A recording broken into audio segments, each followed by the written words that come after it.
Boa tarde a todas as pessoas presentes, a todo mundo que está nos acompanhando via Zoom. Meu nome é Camila Santos, atuo como pedagoga aqui na Escola Superior, juntamente com as colegas Ramila e Cacilda, que vocês já conhecem. Hoje temos uma presença aqui, né, dos nossos estagiários de nível médio e técnico. Em nome da Escola Superior, queremos agradecer a presença de todos e todas. Hoje teremos o nosso terceiro encontro com o tema Mobilidade e Exclusão Racial, de Gênero e das Pessoas com Deficiência. Teremos a honra, né, de receber aqui como facilitadores e facilitadora o doutor em Arquitetura e Urbanismo, Daniel Caribé, Aline Prado, engenheira civil e mestre em Engenharia de Transportes, e Marcelo Zig, filósofo, consultor em capacitismo e ativista dos direitos humanos. É uma honra recebê-los aqui, recebê-la também, Aline, como facilitadora. Fiquem à vontade, tá bom? O nosso encontro está sendo transmitido também.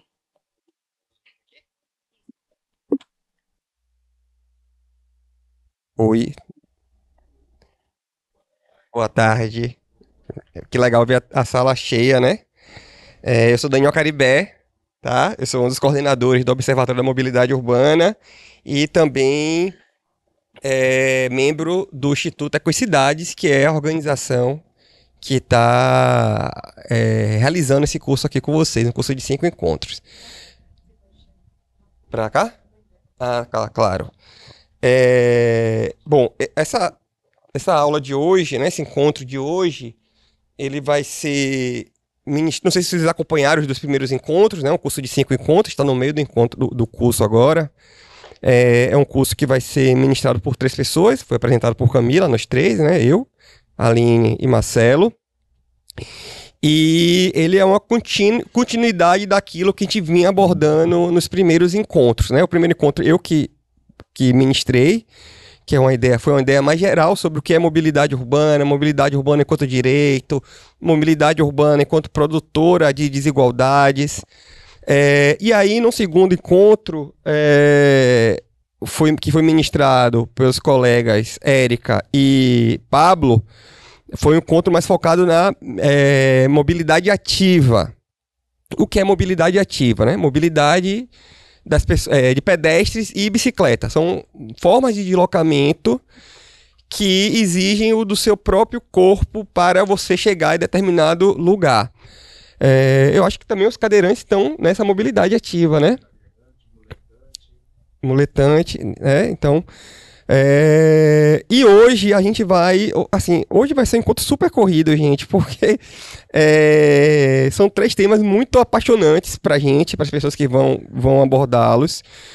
A gente vai tentar aqui abordar esses temas da forma mais rápida, assim, mais intensa possível, mas sem poder aprofundar muito, porque, assim, né, Marcelo e Aline são super especialistas no que vão falar, e eu sou aqui um pouco mais gaiato, porque o meu campo é transporte coletivo.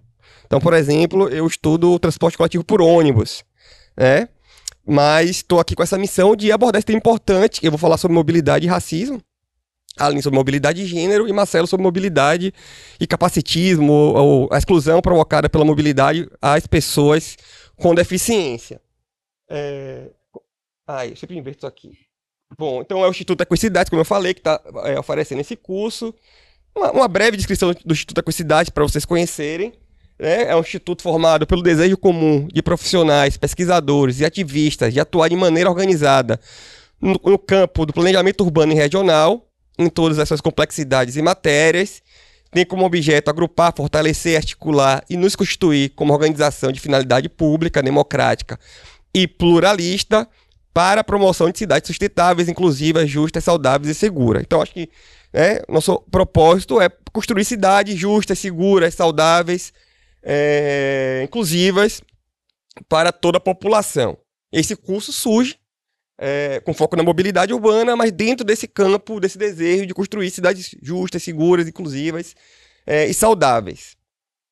Bom, um dos nossos projetos é o Observatório da Mobilidade Urbana, que tem um site, né, obmobsalvador.org, que é uma organização, é um coletivo, tá, que todos nós também fazemos parte, é um projeto da Ecocidades, que monitora as políticas de transporte público e de mobilidade no geral na nossa cidade. Então, recentemente nós fizemos 2 campanhas, vocês podem ter visto nas redes sociais, a Devolva Meu Buzu, que foi uma campanha denunciando cortes de linhas de ônibus em Salvador, e a campanha Buzu 0800, defendendo a gratuidade nos transportes públicos, ou o passe livre, ou a tarifa zero, tá? Não vou falar muito sobre o Mobimóvel Salvador, não, mas é importante saber que a gente tem essa vinculação forte com a mobilidade urbana, a ponto de ter esse projeto, que é o Mobimob Salvador. Bom, já falei aqui, né, que já tivemos os 2 primeiros encontros sobre os novos paradigmas da mobilidade urbana e a crise dos transportes. O encontro 2, mobilidade ativa e microacessibilidade. Vocês vão ver que, por exemplo, Marcelo poderia estar no encontro 2, como no encontro de hoje, porque o que ele vai falar aqui tem muito a ver com microacessibilidade também, tá? E hoje vai ser sobre mobilidade urbana, exclusão racial, de gênero e das pessoas com deficiência. Aí temos ainda o encontro 4, que é na quinta que vem, com as professoras, eu acho que vai ser Thaís e Sanani, né? Sobre o impacto das obras de mobilidade na qualidade socioambiental dos espaços urbanos, bem legal também. E o encontro final, o encontro 5, que vai ser ministrado por Thaís e Fernanda, sobre o planejamento da mobilidade urbana e proposta do som. Então, assim, se puderem, venham também para esses encontros, porque é muito mais legal ter gente para te conversar do que só uma câmera, né? E a gente interagir com vocês, enfim, entender quais são as suas questões e poder adaptar o nosso curso àquilo que vocês... Claro, as pessoas online também, né? Podem participar, mas e podem também... A partir das perguntas das pessoas online, a gente também vai adaptando o curso. Mas é interessante ter esse bate-bola pra gente não ficar somente falando, sem saber se o que a gente falou de fato tem relevância, tem importância, tem algum sentido para vocês. Bom, o primeiro a falar hoje vai ser Marcelo, tá? Sobre capacitismo e mobilidade urbana. Cerca de 30 minutos a fala dele, depois vem a Aline para falar 30 minutos, depois eu retorno para falar mais 30 minutos. Não sei como é que Marcelo pode se apresentar um pouco mais, não sei se ele prefere que as pessoas interrompam ou deixe para o final, aí é com você a dinâmica, e a gente vai conversando, tá?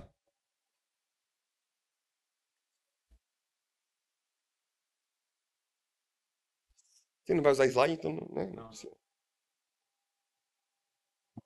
quer... É.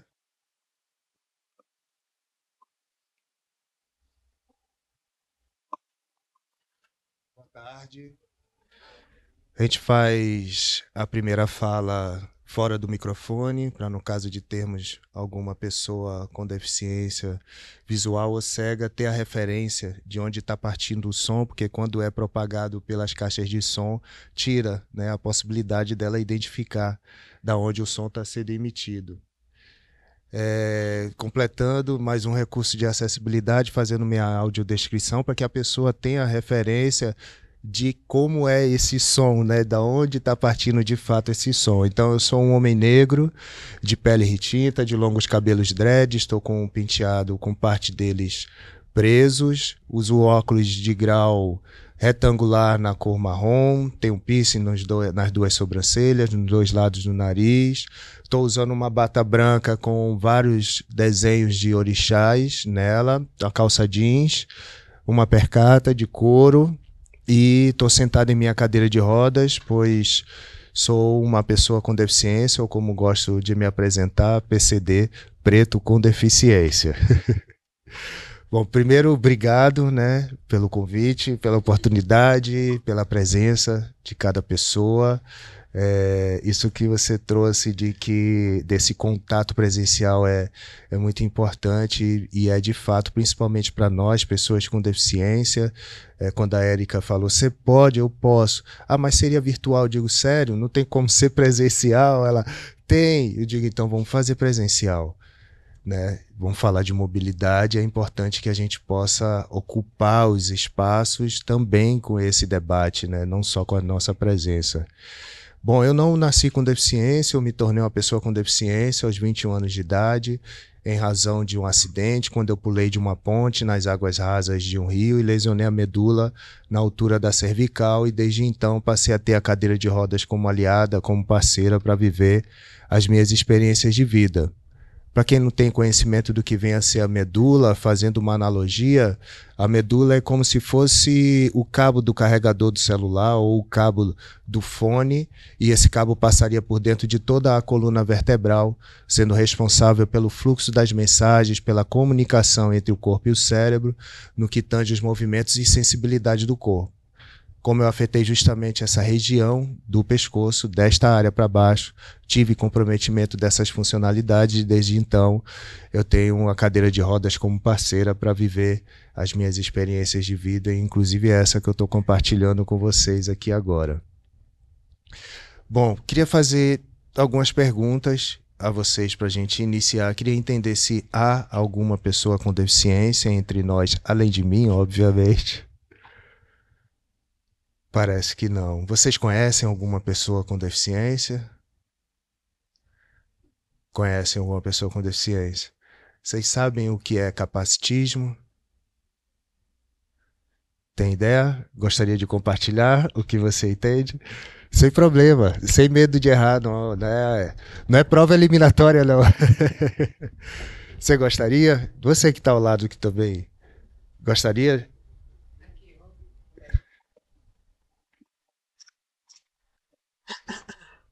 Boa tarde.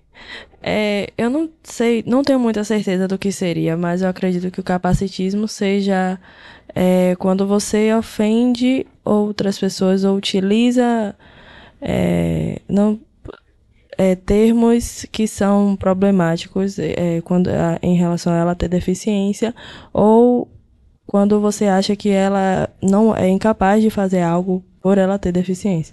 Eu acho que isso que é o capacitismo. Perfeito, exatamente. Qual é o seu nome? Júlia, obrigado, Júlia. E vocês também, por favor, fiquem à vontade para interagir sempre que sentir necessidade e achar o momento oportuno. Eu acho também interessante que a gente possa trocar e construir de fato esse momento juntos.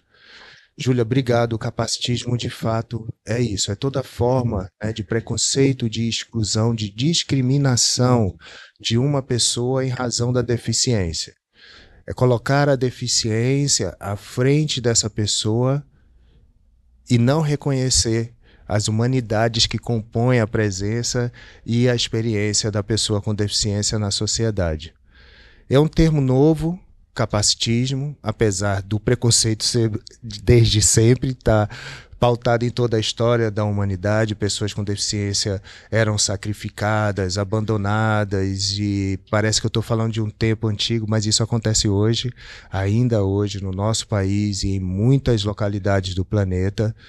E o capacitismo, ele é toda a ausência de autonomia, de participação, de escolha e de oportunidade para pessoas com deficiência em equidade com as demais pessoas da sociedade.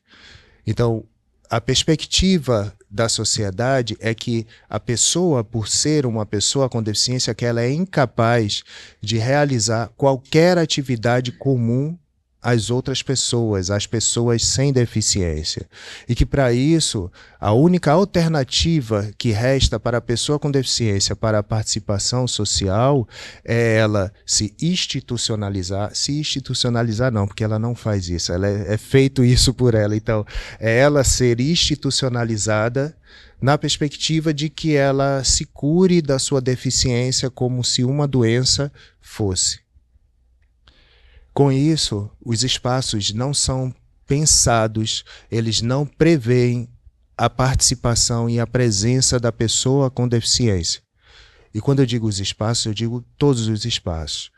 Por exemplo, quem de vocês aqui presentes poderia me convidar para tomar um café na sua residência, considerando que eu vou ocupar os ambientes do seu lar com uma cadeira de rodas?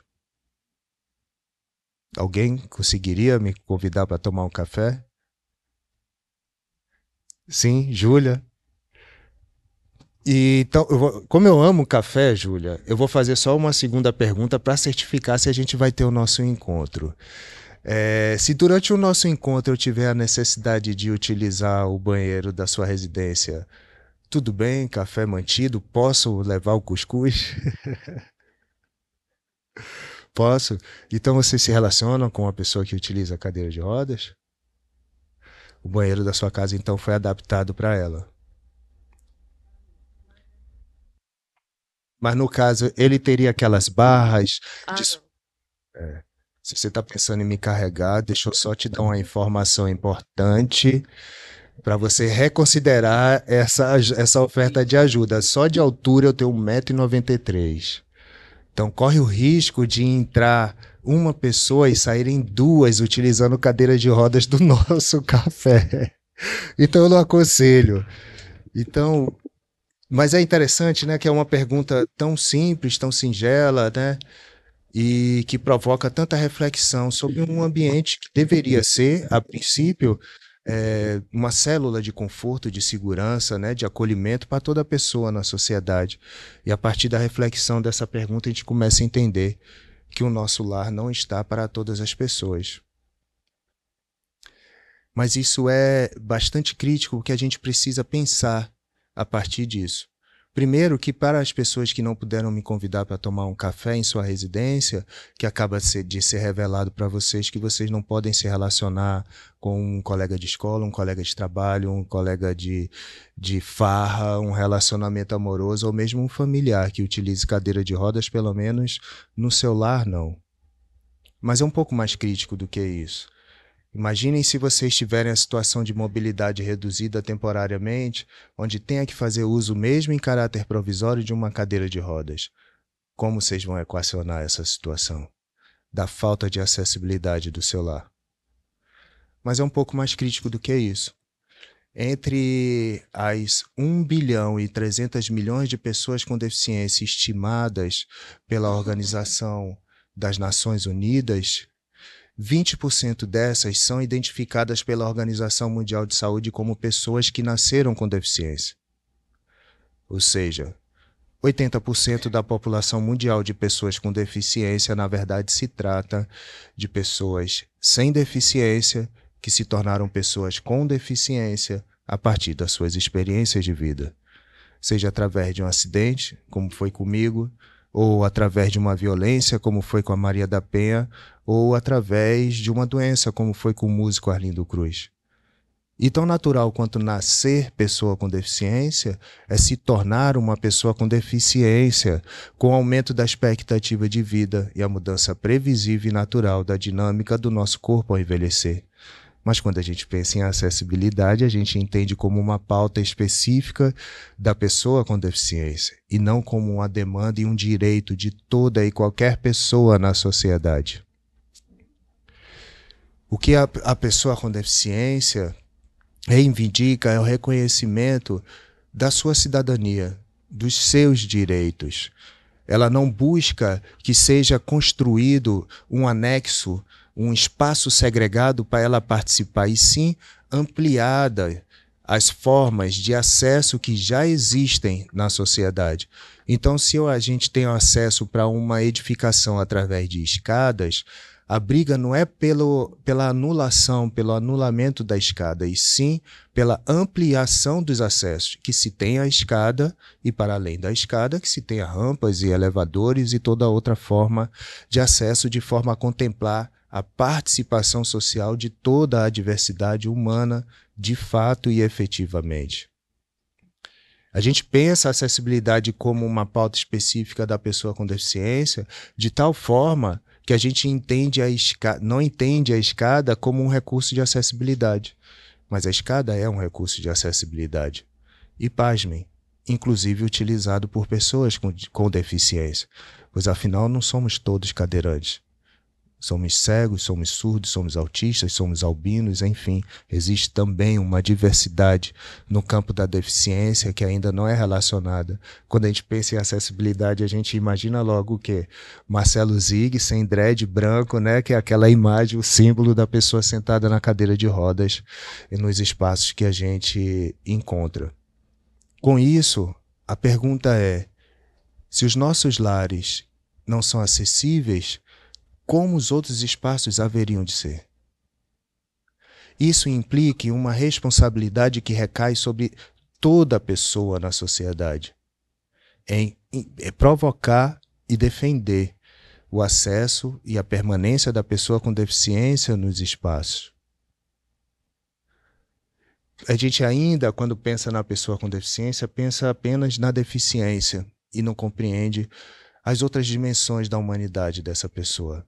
Porém, durante a Convenção da ONU, realizada em 2006, sobre os direitos internacionais da pessoa com deficiência, a gente, enquanto pessoas com deficiência, a gente atualizou alguns conceitos e nomenclaturas importantes e que o Brasil, inclusive, se tornou signatário dessa convenção e que deu força de emenda constitucional ao documento que foi extraído dessa convenção e assumiu um compromisso muito importante de implementar um instrumento para a avaliação biopsicossocial da deficiência, da pessoa com deficiência, considerando as outras dimensões da humanidade dela para além do aspecto médico, que também deve ser compreendido na relação com a pessoa com deficiência.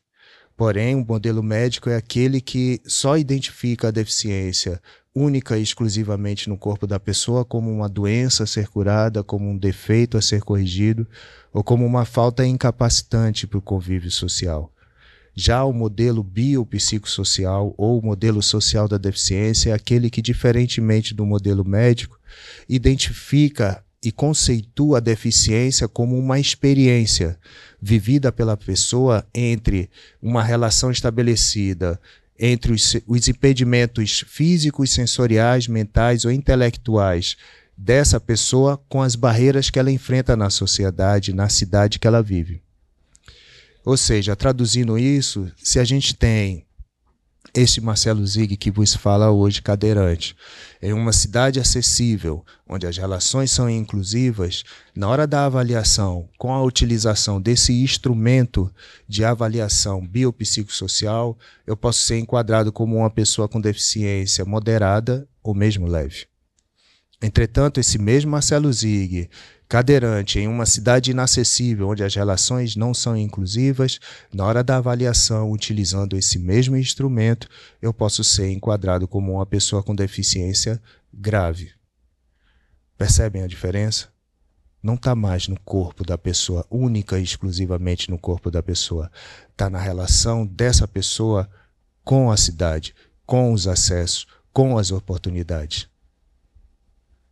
No Brasil, a maioria das pessoas com deficiência são negras. Obviamente, estão na sua grande maioria nas periferias. Se a acessibilidade ainda é um artigo de luxo dos bairros nobres das grandes cidades do nosso país, ela não é sequer uma palavra citada nas periferias. E por essa razão a gente tem muitas pessoas com deficiência sem condições sequer de sair de casa, sitiadas em seus próprios domicílios. Porque não há como elas ocuparem a cidade, desfrutarem das mesmas oportunidades que as pessoas sem deficiência desfrutam. Não são as melhores, eu sei, não estou dizendo isso, mas a gente não tem acesso nem mesmo a isso. Eu utilizo cadeira de rodas para eu poder me deslocar na cidade. Muitas vezes vocês vão me encontrar literalmente na rua disputando espaço com veículos. Que as calçadas são inacessíveis, as rampas são pistas de decolagem, não existe. São rampas, inclusive, com crise de identidade, porque não sabem se são rampas ou se são escada, porque tem um batente. Né? Então, você não sabe se é uma escada ou se é uma rampa.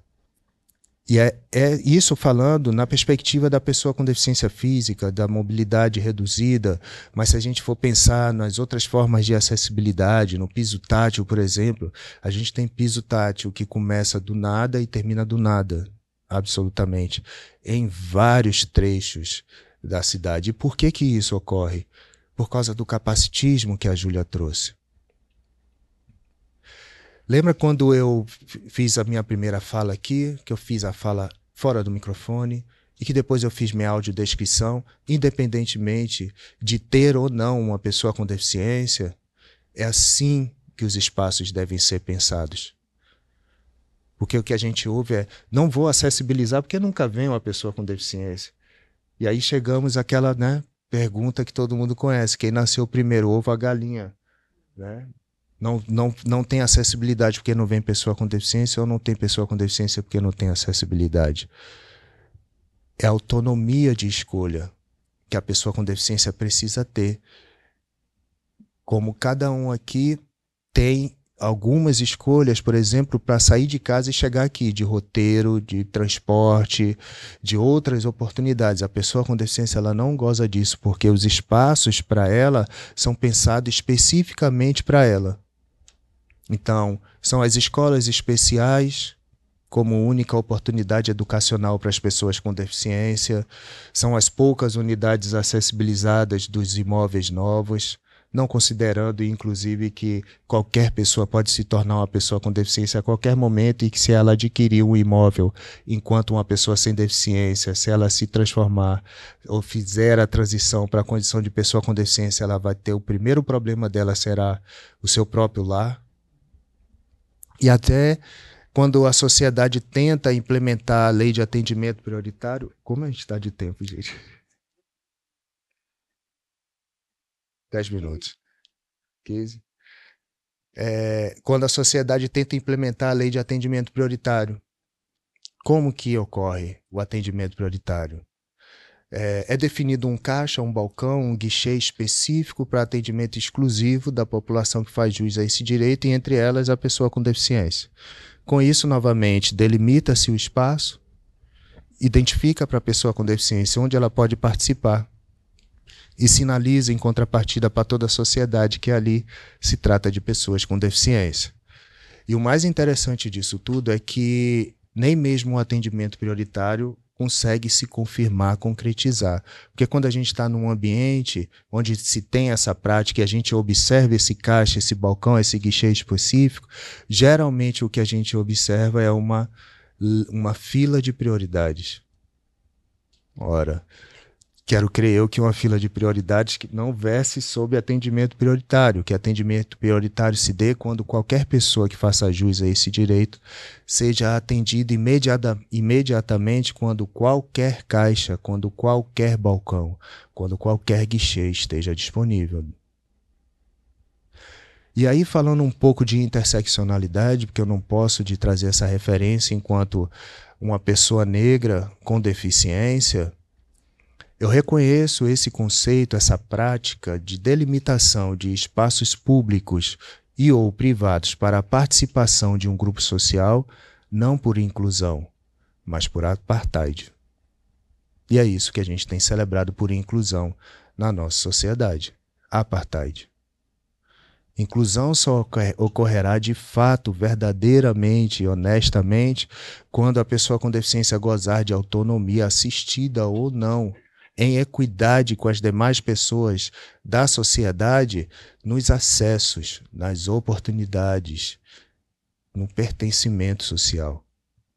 Do contrário, não será inclusão e permanecerá apartheid. Pessoas com deficiência não são incapazes. Elas são incapazes, sim, quando elas são cobradas para performar como uma pessoa sem deficiência. E aí fica óbvio entender por que elas são incapazes, porque elas não são pessoas sem deficiência. Mas se as especificidades dos seus corpos foram reconhecidas, respeitadas e acolhidas, e as acessibilidades e tecnologias assistivas forem implementadas para que elas possam desenvolver as atividades que elas têm interesse ou sejam demandadas, elas desenvolvem as atividades. A gente está na Olimpíada e logo começa as Paralimpíadas. E as Paralimpíadas, se vocês não assistiram, assistam. Se já assistiram, assistam de novo. É ainda hoje talvez a melhor oportunidade para experienciar a diversidade acontecendo. Porque lá você vai ter provas que são realizadas em parceria entre pessoas com e sem deficiência, respeitando o protagonismo da pessoa com deficiência. E quando essa alcança o pódio, a pessoa sem deficiência também é contemplada. Lá você vai ter provas entre equipes que são formadas concomitantemente por homens e mulheres. Massa isso, né? E lá, se vocês conseguirem se desvencilhar do capacitismo ao máximo possível, vocês vão entender um pouco mais da potência do humano, que é capaz de nadar sem os braços, de correr sem enxergar. Tudo isso é potência. E é lido na nossa sociedade como desprestígio, como uma deficiência, no sentido mais pejorativo que a gente possa atribuir a esse conceito e a essa experiência. Há 2 Paralimpíadas atrás, eu estava assistindo uma prova de salto em distância com uma atleta brasileira cega. Ela realiza em parceria com uma pessoa sem deficiência, que fica no local onde ela vai realizar o salto, batendo palmas, emitindo palavras, sons, não só de estímulo para que ela faça a melhor prova, mas também para orientar a corrida dela. Ela realiza o salto, ela vibra com o salto, e na hora da entrevista o repórter pergunta a ela: eu percebi que antes mesmo de alguém se aproximar de você, você já estava celebrando o resultado do seu salto. Capacitismo isso, né, gente? Porque a gente está falando de uma pessoa que treinou pelo menos 4 anos para esse momento, mas ainda assim cabe a dúvida da capacidade, da competência, da habilidade dela para realizar o que ela acabou de realizar, inclusive. Mas ela responde da melhor forma. Ela diz: eu vou te explicar como é que eu faço. Quando eu inicio um salto, eu começo a emissão de um som. Quando eu aterrizo desse salto, eu interrompo a emissão desse som. O tempo de duração desse som me dá referência se eu atingi a meta desejada ou não. E o nome disso é tecnologia humana, gente.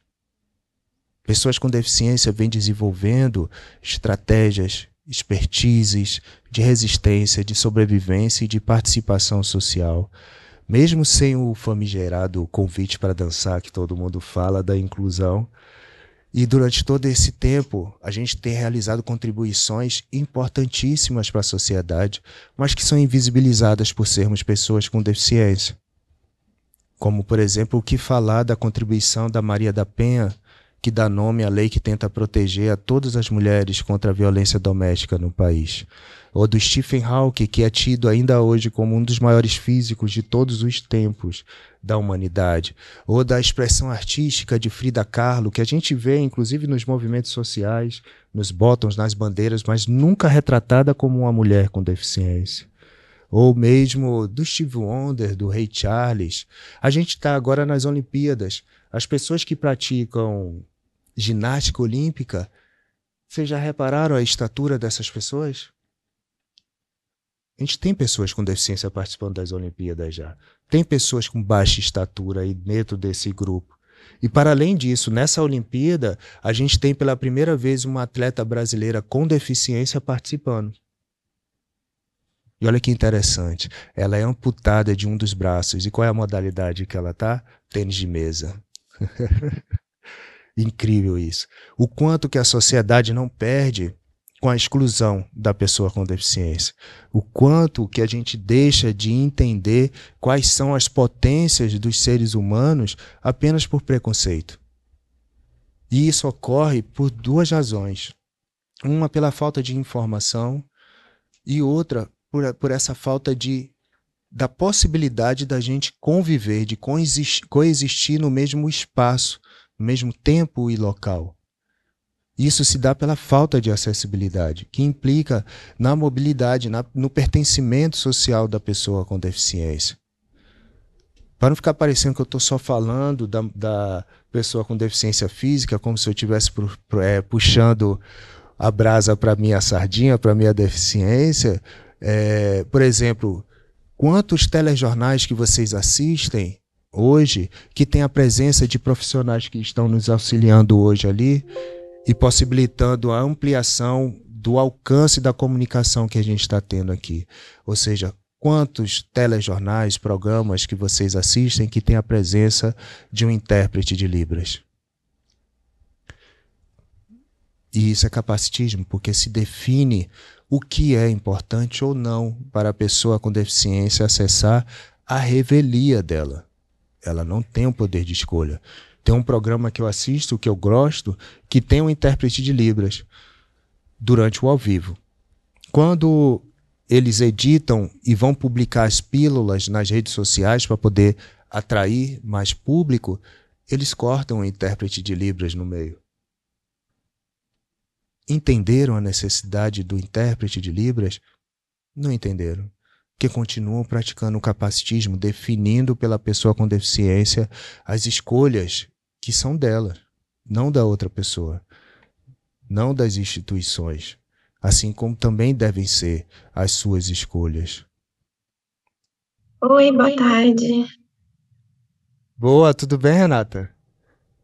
Tudo bem?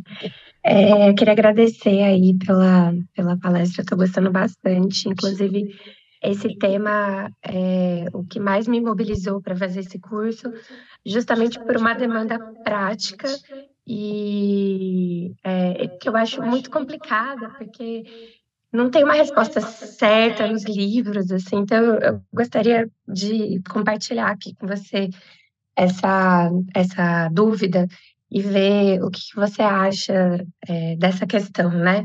Eu trabalho em Itaparica e a gente tem bastante demanda de crianças com autismo. E essas crianças todas, elas estão estudando e a gente está lutando para que elas tenham acesso à ADI, os tratamentos multidisciplinares, aos tratamentos médicos, tudo que elas têm direito. E aí surgiu uma dúvida em relação ao transporte, porque essas crianças todas, elas são transportadas num único veículo, né, da prefeitura, que teria pessoas para ajudar nesse transporte. Então, não surgiu das pessoas com deficiência, mas surgiu da administração esse questionamento, né, da própria prefeitura sobre se era adequado ter apenas um veículo adaptado, porque é óbvio que no mundo ideal todos os veículos deveriam ser adaptados e aí as crianças poderiam acessar os veículos independente de ser um específico, né? E nesse caso, não, elas estão restritas a esse transporte, mas ao mesmo tempo é o único que tem as condições de receberem elas. Então, a gente fica entre a estigmatização e a reserva do possível.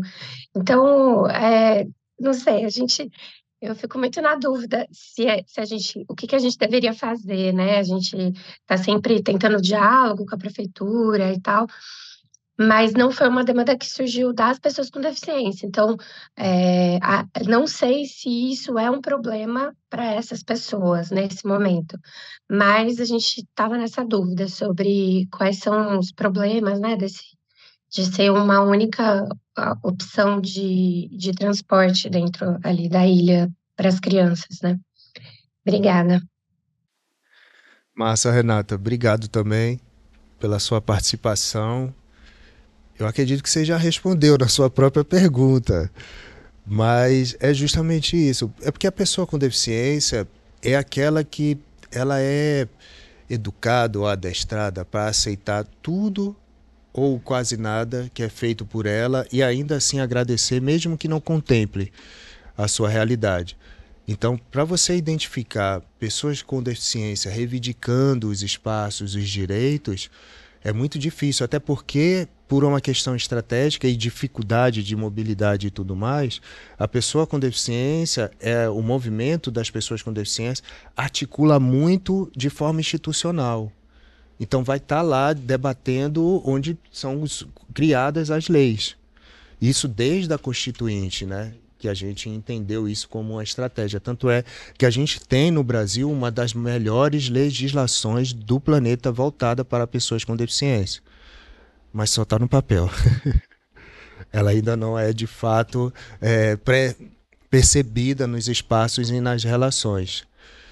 Mas a gente tem a lei de acessibilidade de 2000, a outra de 2004, que são leis que já diziam, aprazavam, né, um período para que os veículos, os meios de transportes públicos fossem acessibilizados. Isso a gente já extrapolou esse tempo já e não era para a gente estar discutindo mais isso. É porque precisa ser feito.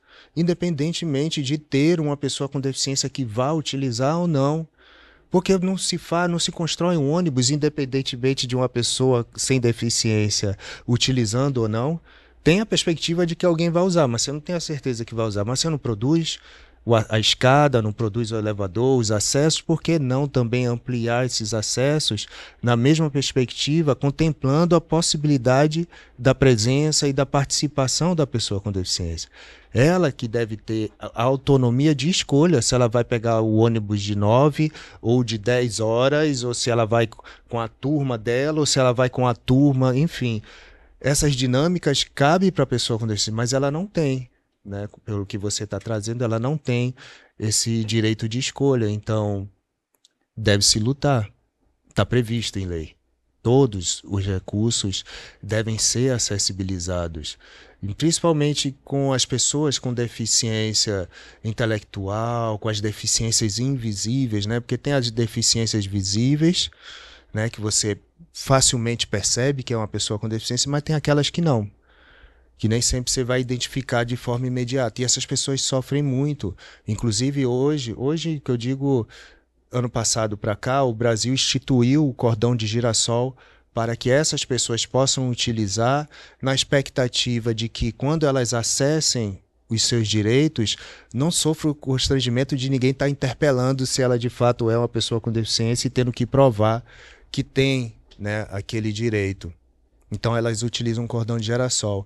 E as pessoas autistas estão sofrendo muito também, né? Porque se a gente for fazer um resgate, inclusive de todo o processo da luta antimanicomial no país, a gente vai identificar muitas pessoas com deficiência nesses espaços, desde a referência do Hospital Colônia de Barbacena, que é inclusive identificado como genocídio do povo brasileiro aqui no país.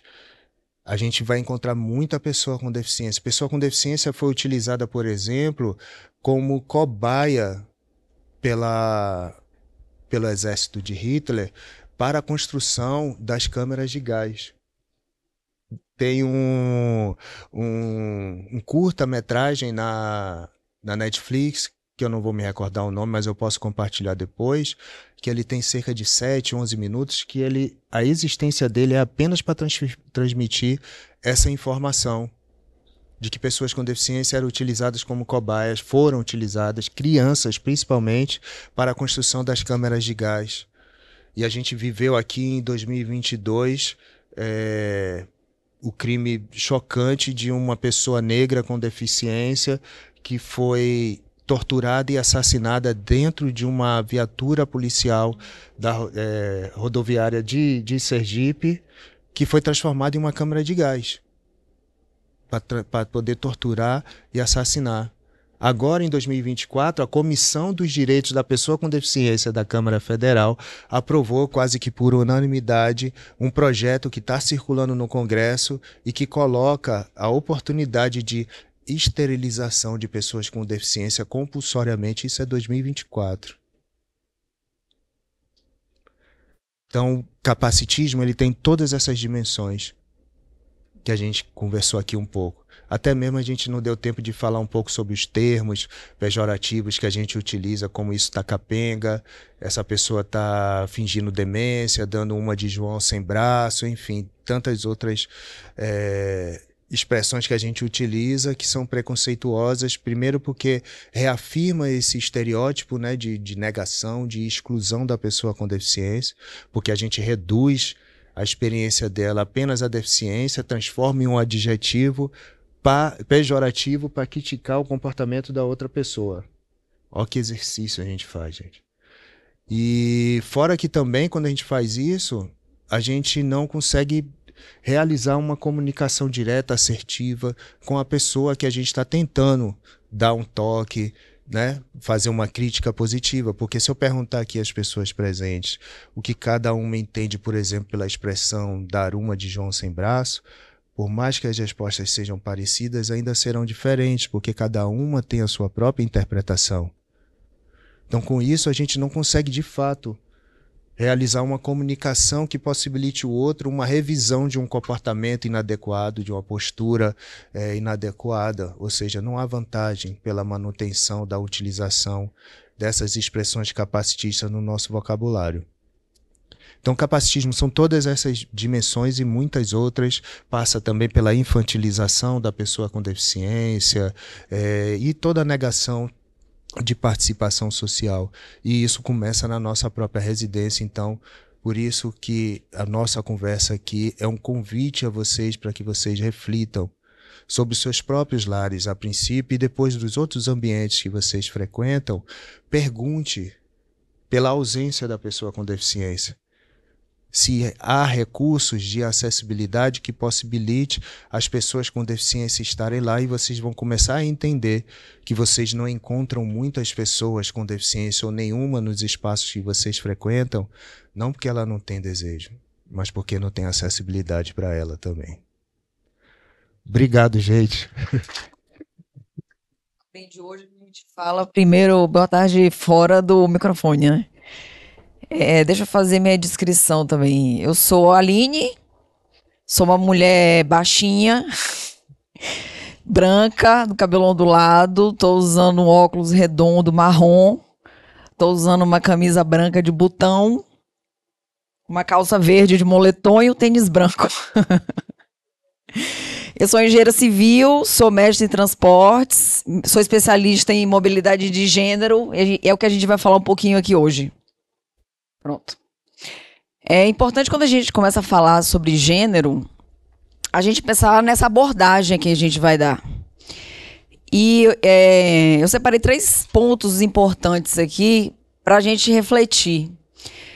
Primeiro, que a necessidade de abordar o gênero sempre junto com recorte social e racial. Porque, afinal de contas, a gente está no Brasil, a gente está num país desigual, e essa desigualdade social e financeira se reflete também em desigualdade espacial.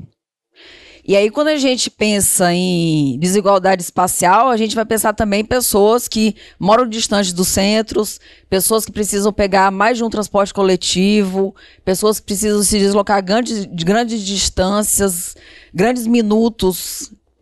E aí, quando a gente pensa em gênero também, é sempre muito o padrão que a gente imagina, a gente vai falar isso daqui a pouco, mas o padrão que a gente imaginou para o gênero é o padrão daquele homem básico que sai de casa e vai trabalhar todo dia. Só que o gênero é muito mais complexo que isso, né? E aí a gente vai falar mais também que o gênero é todo um homem que não é o homem cis que sai de casa e vai trabalhar. Nós temos as mulheres grávidas, nós temos mulheres com filhos, nós temos pessoas não binárias, mulheres trans. Todas as pessoas sofrem violências diárias. É importante a gente pensar nisso. Quando eu vou falar também sobre gênero, é importante a gente pensar que a grande maioria da população que acessa o transporte coletivo são mulheres. Então, provavelmente, eu vou falar aqui mobilidade feminina. Mas a gente está falando também sobre não binariedade, não homem padrão. Bom, o segundo ponto que eu quero também misturar com o terceiro ponto é o perigo da política pública ser um replicador de papel social. A política pública deve ser um catalisador de desenvolvimento social. O que isso quer dizer? É a partir do momento que você pensa uma política pública que vai repetir o papel social. Então a gente vai vamos botar um trocador de fralda no banheiro feminino, mas não vamos botar o trocador de fralda no banheiro masculino. Como se o papel social de trocar a fralda do neném fosse só da mãe. O pai não troca a fralda do neném. Não coloca nenhum lugarzinho neutro ali para ou o pai ou a mãe trocar a fralda do neném. A fralda sempre vai ser da mãe. Então, o que acontece? A política pública, ela tem que pensar como um desenvolvimento social. Não você ficar repetindo aquele padrão que a sociedade quer que você tenha, que você repita sempre. Outra coisa interessante para a gente falar sobre o gênero é sobre que perspectiva a gente vai pensar. E aí, essa perspectiva, vou dar um exemplo aqui sobre a violência urbana. Se você pergunta para um homem básico, um homem sem deficiência, um homem que está em sua plena capacidade física dentro do ônibus, ele vai responder, eu tenho medo aqui no ônibus de ser assaltado, sei lá, levarem meu celular, acontecer alguma coisa. Só que se a gente abre para um outro leque, aquele imenso leque de gênero, se a gente faz a mesma pergunta para esse outro imenso leque de gênero, a gente tem diversas outras respostas. Uma pessoa gorda pode ter medo de sofrer a violência e de ficar presa na catraca. Uma pessoa trans pode ter medo de sofrer violência dentro do ônibus. E aí o que acontece? Essas políticas públicas, elas ficam sempre pensando sempre na violência. E aí quando a gente fala de gênero, a gente pensa, o gênero é sempre relacionado com a violência. Então você pensa, o padrão de mobilidade entre mulheres e homens é igual, a única coisa que muda é que as mulheres sofrem assédio e os homens não. E aí a gente vai ver agora que existe essa diferença de padrão. Então não é só as mulheres andam iguais aos homens, só o que muda é o assédio sexual. A gente vai ver que existe um padrão de mobilidade que é diferente entre gêneros. Eu trouxe essa figura que vai ilustrar 3 padrões de mobilidade diferentes, que são padrões que são refletidos no papel social que a gente tem na nossa sociedade. E aí a gente tem a figura número 1, que é esse homem básico que eu tô falando, que é o cara que sai para trabalhar todos os dias, provavelmente ele é até CLT, e aí ele sai para trabalhar todos os dias, a única viagem que ele faz diária é ida e volta para o trabalho. Ele sai de casa, acorda, pega o ônibus ou vai de carro e chega no trabalho e volta. Eu chamo muito de homem básico porque ele foi a base do planejamento de transportes. Quando a gente faz o nosso planejamento de transporte nas cidades, quando a gente planeja a mobilidade, faz o plano de mobilidade da cidade, tudo foi pensado nesse homem aí. Então, inclusive a frota de ônibus, tem mais ônibus nos horários de pico, os horários do metrô, a altura da barra de apoio dos ônibus é pensado nessa média de altura desse homem básico aí. Então, ele foi o padrão da nossa mobilidade. Tudo que a gente tem de mobilidade é pensado nesse cara, dessa primeira figura. Ele sai de casa e volta. Sai no horário de pico da manhã, volta no horário de pico da tarde. E aí a gente pensa também no segundo padrão. É uma mulher que ela não tem filhos. É uma mulher sem filhos, mas que trabalha. E aí vocês podem ver que tem 2 bolinhas. Uma bolinha verde e uma bolinha azul. Na bolinha verde são viagens por conta própria. E aí viagens por conta própria a gente coloca curso que ela está fazendo para melhorar profissionalmente a vida dela, ou um cabeleireiro, por que não? Ou uma viagem para fazer uma atividade física. As mulheres fazem mais cursos que os homens, fazem mais atividade física que os homens. E a bolinha azul são compras. Mas o que são essas compras? Compras para casa, compras produtos de limpeza, compras supermercado, compras farmácia. Mesmo assim, você já pode ver que já tem 2 viagens a mais, ele já tem 2 setinhas a mais do que o homem básico de cima. E aí, quando a gente coloca um segundo elemento, que são as crianças, não necessariamente essa mulher aí ela é mãe, tá? Essa mulher aí ela pode ser uma irmã, ela pode ser uma sobrinha que mora naquela casa, mas que ela começa a ter um papel social de cuidadora da família. Porque muitas vezes as famílias têm alguns filhos e só quem fica com o papel de cuidadora da casa são as mulheres. E aí, além dela fazer as viagens diárias para compras e viagens pessoais, a gente vai incluir aí também a bolinha rosa, que é a bolinha de cuidado. Então, levar a criança para fazer vacina, levar a criança para a escola, levar a criança para a creche, buscar essa criança, algum problema de saúde, alguma coisa que ela tenha, tem que levar no posto de saúde. Toda a responsabilidade vai ficar com essas mulheres, aumentando a quantidade de viagens diárias. Eu chamo esse tipo de viagem picotada, porque geralmente ela se resolve ou perto de casa ou perto do trabalho dessa mulher. E aí ela tenta resolver aquilo naquela redondeza dela, resolver creche, botar o filho na creche perto de casa ou perto do trabalho e fazer compras perto de casa. E aí a gente precisa, será que eu consigo voltar aqui? Quando eu falo de política pública e violência, é porque a política pública que é pensada nas cidades do Brasil são sempre conectadas com assédio sexual, né? São vagões exclusivos, sempre pensados nesse tipo de coisa. E não no tipo de viagem que as mulheres fazem. Eu arrisco dizer que uma das políticas de mobilidade melhor para esse tipo de padrão é o cartão de integração de ônibus. Porque é um tiro certeiro no tipo de padrão feminino. As mulheres fazem muitas viagens picotadas, precisam pegar ônibus, metrô, ônibus. Você imagina ter que pagar isso tudo a tarifa integral. Muitas mulheres fazem trabalham de forma informal e aí precisa realmente pagar a tarifa. Se você pensar que uma das políticas públicas importantes, eu diria que realmente é a integração tarifária.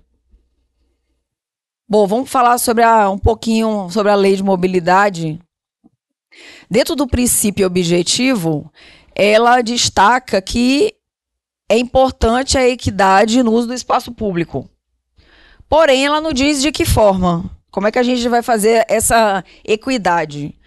Aí a consequência é, cada município e cada estado faz do jeito que entende. E aí tem um outro problema, é que esses municípios e estados não entendem a diferença de padrão dessa mobilidade. Acha que homens e mulheres andam da mesma forma e não entende que a única diferença não é só o assédio. Existem outros problemas dentro do padrão de mobilidade, que é o que a gente vai ver agora. Qual é a diferença, então, entre a mobilidade feminina e a mobilidade masculina? As mulheres usam mais o transporte coletivo do que os homens. Basta a gente dar uma voltinha na cidade que a gente vê a quantidade de mulheres que estão nos pontos de ônibus. E a quantidade a Daniel vai falar daqui a pouco, a quantidade de homens que usam a motocicleta. Então, existe essa diferença entre escolhas do modo de transporte. Não é bem escolhas, é uso de modos de transporte. As mulheres usam mais a caminhada, fazem mais a mobilidade a pé, usam mais o carro como passageiro e menos como motorista, fazem viagens em maior quantidade, viagens mais curtas, em menor velocidade, em horários mais variados. Aquela viagem picotada que eu falei no comecinho daquele desenho. Elas andam mais fora do horário de pico, fora daquele horário de manhã e tarde, caminham em locais mais dispersos, afinal de contas elas têm esses afazeres diários da viagem picotada delas, são mais trabalhadoras informais, trabalham mais fora dos centros comerciais e fazem mais integração modal. O que é integração modal? É você pegar um ônibus, depois você pega um outro ônibus, pega um ônibus, depois você pega um metrô, pega um ônibus e faz a caminhada, quando você troca de modo de transporte. Por isso que eu falei antes que a integração modal é uma das formas de mobilidade que facilitaria a mobilidade de gênero. E ficam com esse papel de tarefa doméstica. Ainda existe essa repetição de padrão social. Aí o que acontece? Quando a gente pensa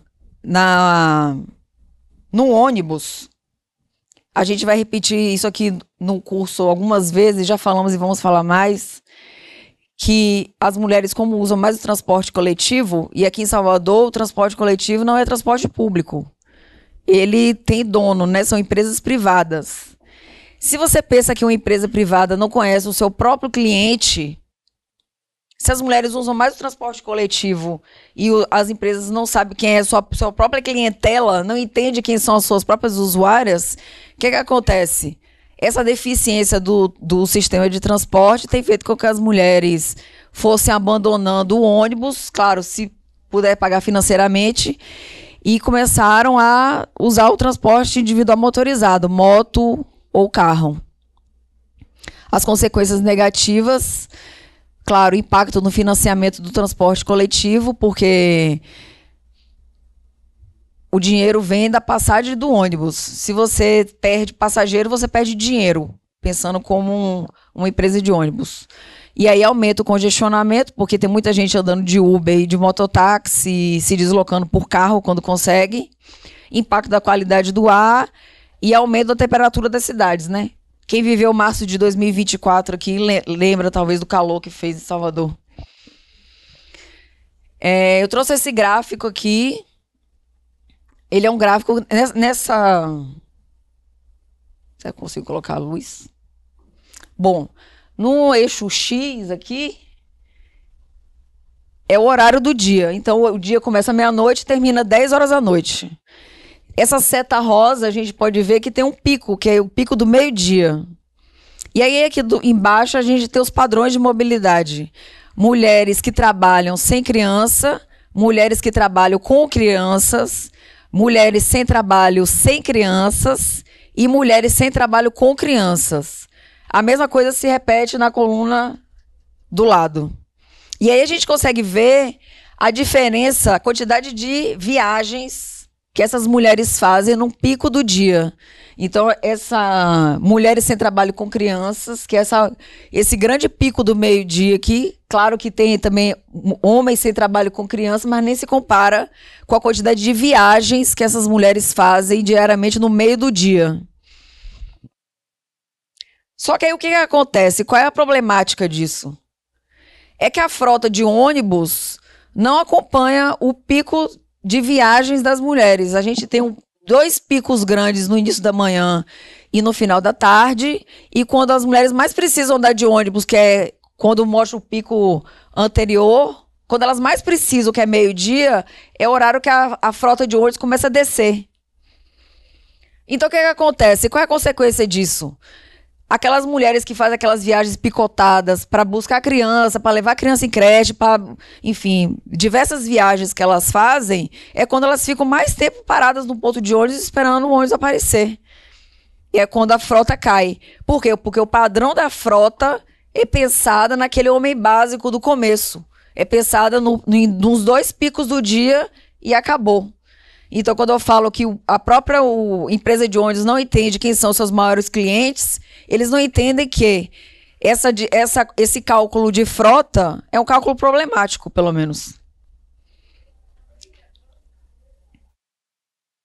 Essas reclamações foram feitas pelas mulheres para mim, na minha pesquisa, e as maiores reclamações foram essas. Segurança nas vias, veículos e espaços públicos de modo geral.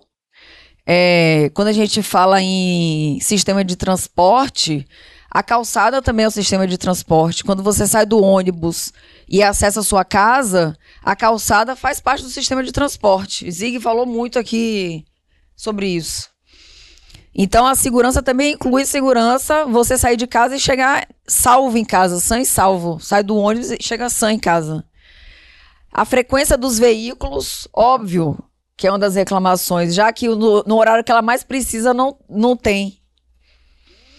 A lotação dos coletivos, a lotação também se reflete na sensação de segurança, porque os assédios sexuais acontecem, claro, até em ônibus vazio.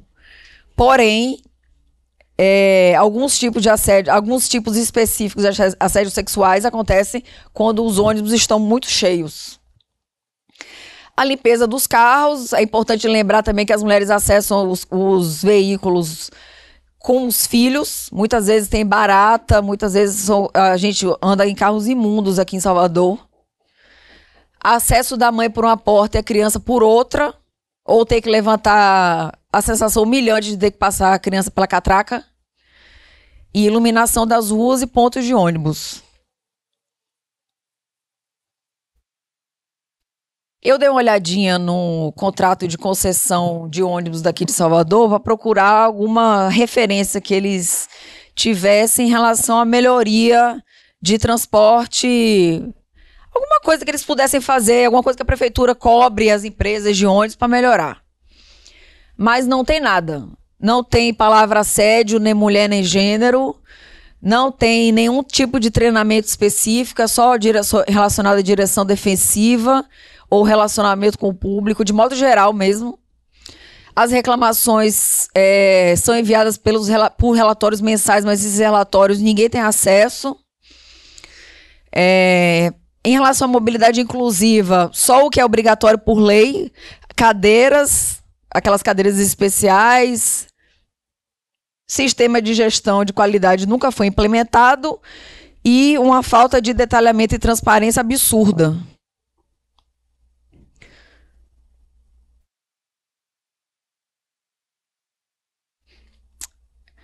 Eu também dei uma olhadinha nos aplicativos de segurança. A gente sempre fala sobre a Uber, né? Que aconteceu algum problema com a Uber, o motorista da Uber fez alguma coisa relacionada ao assédio sexual, até tentativa de estupro.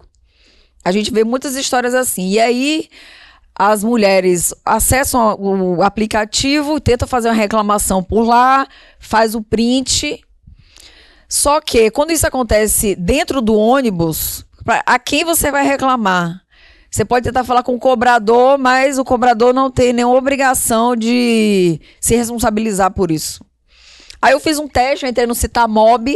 Não sei se vocês usam o Citamob aqui. Alguém usa? Algumas pessoas usam. Aí eu fingi que tinha acontecido alguma coisa comigo no Citamob e botei aqui, vou informar um incidente. E aí eu cliquei aqui em abuso sexual e botei teste aqui, mas na verdade eu escrevi um textão lá e fingi que tinha acontecido alguma coisa comigo. E aí eles me agradeceram, mas nada aconteceu. Então nada acontece, completamente desconectado da realidade. Então, para finalizar, minha apresentação vai ter 20 minutos. Para finalizar, tenho só 2 slides agora. Eu fiz duas listas de boas práticas de como é que a gente pode pensar numa mobilidade de gênero que não reforce o papel social das mulheres e que nem seja focado só em segurança, como é o que tem sido feito aqui no Brasil. Então, criação de um sistema de coleta de informações que funcione de forma integrada, como é o exemplo que eu acabei de dar aqui. Não desenvolver um aplicativo por desenvolver, fazer uma startup e desenvolver um aplicativo que seja desconectado com os usuários de forma geral. O plano de mobilidade deve ser prioritário na mobilidade ativa, mas de forma prática. A gente vê que os planos de mobilidade têm sido pensados assim, mas não postos em prática. Desenvolvendo a segurança no caminhar, já que as mulheres caminham mais do que os homens. Então, se você está pensando em mobilidade de gênero, você desenvolva também melhorias nas calçadas, faça com que as mulheres se sintam confortáveis em caminhar. Para os transportes coletivos, desenvolver políticas inclusivas, serviços que permitam combinar tarefas diárias, como alimentação ou compras dentro da rede de mobilidade. Um exemplo disso é, por exemplo, colocar supermercado ou farmácia dentro da estação de metrô, ou em estações de transbordo, ou finais de linha. Já facilitaria um ciclo de viagens mais fácil, já aquela viagem picotada que eu falei no começo. Treinamento de agentes de segurança, eu coloquei mulheres trans, porque as mulheres trans sofrem muita violência, inclusive dentro dos agentes de segurança, inclusive dentro dos metrôs. Existem alguns relatos do metrô exclusivo para as mulheres no Recife, em que algumas mulheres trans tentaram entrar e o segurança não teve nenhum treinamento e essas mulheres foram agredidas lá de forma violenta. Campanhas de visibilidade contra a violência. E aí, voltando a falar do metrô exclusivo para as mulheres, é importante a gente lembrar que o vagão exclusivo para as mulheres só existe por causa dos homens. E as pessoas precisam saber disso. Não adianta você simplesmente colocar o vagão exclusivo e não explicar para que ele existe. Não fazer o treinamento, não é com a vítima que você tem que fazer o treinamento, é com o agressor. E aí você simplesmente implementa o vagão exclusivo e não avisa o porquê que ele existe. Então, campanha de visibilidade contra a violência. O passe para múltiplas viagens integradas, o que eu falei das viagens picotadas, é um tipo de política pública de mobilidade de gênero importantíssima. A revisão dos horários dos transportes coletivos, por causa daquele pico de viagem que eu falei do meio do dia. Iluminação contínua e homogênea. Claro que você não vai ter uma rua extremamente clara, sendo que ela é toda murada e você vai estar sozinho numa rua deserta. Na verdade, você tem que incentivar a rua a ser utilizada. É isso, gente. Obrigada.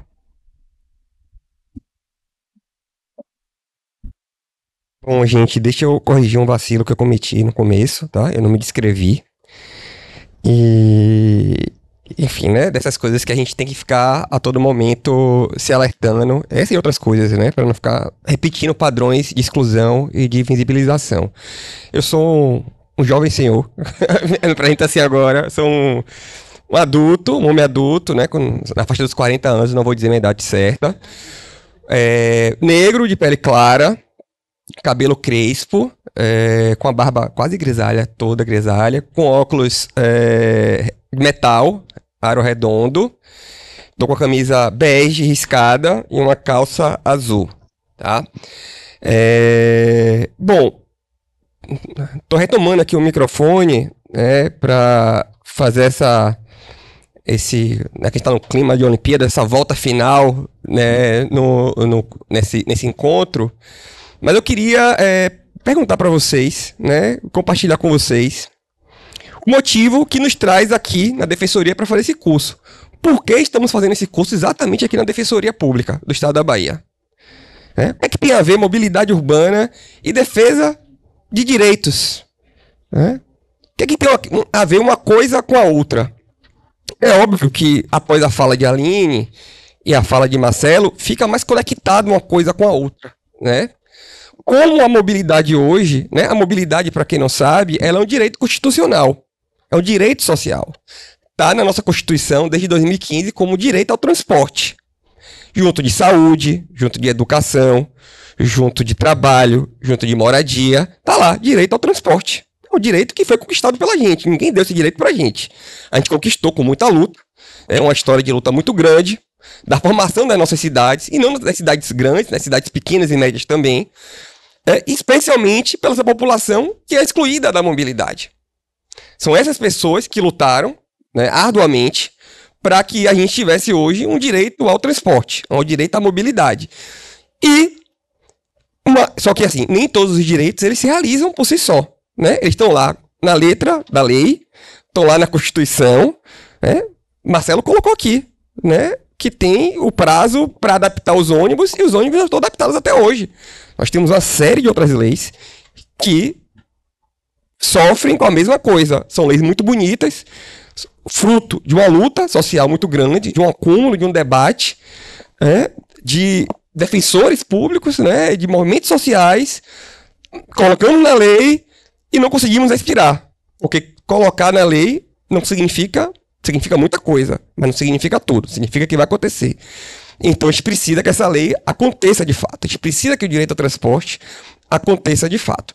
E está conversando com a Defensoria Pública, está conversando com as defensoras, com os defensores, está conversando com vocês que trabalham na Defensoria. É importante para que a gente sabe que vocês têm muitos direitos a defender, né? A gente sabe que a demanda é imensa e que vocês têm que dar os seus pulos para resolver questões do dia a dia. Por exemplo, crianças autistas não conseguem chegar à escola porque não tem ônibus adaptado. E a solução que a Defensora encontrou foi ter pelo menos um ônibus adaptado, né? Melhor do que não chegar à escola. Melhor do que não chegar à escola. Mas não é o que está na lei, né? E aí a gente vai ver uma série de outras questões que a gente precisa avançar e que a gente precisa que tenha outras defensoras, como Renata, outros defensores, outros agentes públicos que entendam que a gente precisa avançar muito na realização dos direitos sociais e agora no direito ao transporte, no direito à mobilidade. A gente chega por último, né, nesse rol dos direitos, mas a gente não é menos importante por causa disso. Né? A gente é tão importante quanto os outros direitos, sem querer hierarquizar nenhum. Até porque, sem o direito à mobilidade urbana, a criança com autismo não chega à sua escola. Né? A mulher que sofre assédio deixa de usar o transporte público. A pessoa idosa que precisa de um tratamento de saúde não chega ao posto, ao médico. E por aí vai. Né? Os jovens como vocês não alcançam a universidade. Às vezes, quando não tem uma escola na comunidade de vocês, vocês também não conseguem chegar nas escolas de outros bairros, porque o transporte público, quando tem, e às vezes nem tem, mas quando tem, ele é precário, ineficiente e caro. Então, o direito a estudar de vocês, jovens, por exemplo, está ameaçado por conta da não realização do direito ao transporte. Então, esse é o objetivo desse curso, é esse, tá? É por isso que a gente está fazendo essas costuras, capacitismo, racismo, exclusão de gênero, etc, etc, para a gente tentar mostrar como o transporte ele atravessa muitas dimensões das nossas vidas, atravessa nossos corpos, e exclui uma quantidade muito grande de pessoas de se apropriarem da cidade, de participarem da cidade, de acessarem cultura, de acessarem lazer, de fazerem seus encontros com seus familiares, seus queridos. Enfim, né, de terem uma saúde de qualidade, terem educação de qualidade. E quando a Aline coloca o homem básico, ela coloca o homem básico, né? Você veja que o transporte, a mobilidade, o trânsito, ele é pensado para o homem básico. E quem é esse homem básico em Salvador? Quem é esse homem básico na nossa cidade? Esse homem básico ele vai variar conforme a cidade, claro. Né? Tem semelhanças? Tem. Tem semelhanças entre o homem básico de Paris, onde está tendo as Olimpíadas, e o homem básico de Salvador. Porque aí, né, a gente sabe quem são as pessoas que determinam a forma como as políticas são feitas, como o planejamento urbano é feito. Então, a pessoa básica geralmente é um homem jovem, branco, rico ou de classe média, tá? Sem deficiências, e que tem uma série de privilégios, tá? Históricos, e que ele tem um padrão de deslocamento. E qual é o padrão de deslocamento desse homem básico? Como a Aline coloca. Ele precisa de velocidade. Ele precisa se deslocar sem barreiras. Ele precisa que o seu automóvel, porque geralmente ele anda de automóvel, chegue o mais rápido possível da sua casa ao seu trabalho. Esse é o padrão de deslocamento. Esse é o homem básico. E é para esse homem básico que é pensar na mobilidade. Mas esse homem básico, ele é o quê? 6% da população? 10% da população? E olhe lá. Ou seja, nós temos uma mobilidade urbana, nós temos um direito social pensado para uma minoria. A maioria não é esse homem básico. A maioria tem deficiência. É uma pessoa com deficiência. A maioria é uma mãe com suas crianças. A maioria é uma mulher negra que precisa atravessar um bairro popular para chegar no ponto de ônibus sem ter calçada, sem ter iluminação pública. Né? A maioria é um jovem negro no mercado informal de trabalho. Então, são esses públicos que formam a maioria da nossa população. E o trânsito, repito, e a mobilidade urbana não é pensado para eles. É pensado para esse homem básico que a Aline muito bem apresentou. E quando o trânsito, a mobilidade é pensado para o homem básico e não para a maioria de fato, a gente tem uma série de barreiras colocadas para o resto da população. Então você prefere gastar, você não, né? Nem vocês, nem eu. Os poderes públicos preferem gastar dinheiro fazendo mais um viaduto para o automóvel do que qualificando as calçadas. Para uma mãe com suas crianças, para um cadeirante, para um idoso, para a criança, para um trabalhador com suas mercadorias. Olha quantas pessoas eu citei. Tem muitos mais. Consiga chegar de ponto A ao ponto B a exercer sua atividade de lazer, de cultura, de saúde, de educação, trabalho, emprego, renda, né, afetos, enfim, o que ele quiser fazer. Então, veja bem, construir uma calçada, qualificar uma calçada, é muito mais barato, infinitas vezes mais barato do que fazer um viaduto. Mesmo assim, né, na cidade pobre como Salvador, nós preferimos fazer viadutos do que fazer calçadas de qualidade. Então veja, né, como isso impacta nas nossas vidas, como isso cria uma hierarquia, ou reforça as hierarquias. Essa hierarquia acontece em diversos segmentos da nossa vida, não é uma hierarquia exclusiva da mobilidade urbana, mas ela se reproduz na mobilidade urbana. Né? Vocês, jovens, provavelmente em bairros populares, periféricos ou centrais, mas bairros populares, não têm uma calçada da mesma qualidade que a gente encontra, sei lá, na Pituba, no Itaigara, na Barra. Vocês não têm um ponto de ônibus da mesma qualidade que tem nos bairros ditos nobres. Né? Até o ônibus que circula no bairro de vocês não é o mesmo ônibus que circula nesses bairros. Vejam que é um ônibus mais velho, mais socateado, com problema de infiltração, sem ar-condicionado, enquanto, né, a Pituba tem um BRT. Agora com ar-condicionado, limpinho, moderno, ônibus elétricos, né? Mas não é para a cidade toda. Não é para a cidade toda. Veja, e olhe que essas pessoas desses bairros, na Pituba, por exemplo, o padrão de deslocamento deles é esse que a Aline colocou. Casa, trabalho, geralmente seu automóvel. Eles não são os principais usuários do transporte público. E mesmo assim, no seu bairro, o transporte público, ele tem uma qualidade superior. Né? Enquanto os bairros populares, a gente vê, por exemplo, está fazendo um estudo agora, levantando a quantidade de horas que os ônibus são interrompidos nos bairros populares por conta da violência urbana. Seja porque, né, rolou um conflito entre polícia e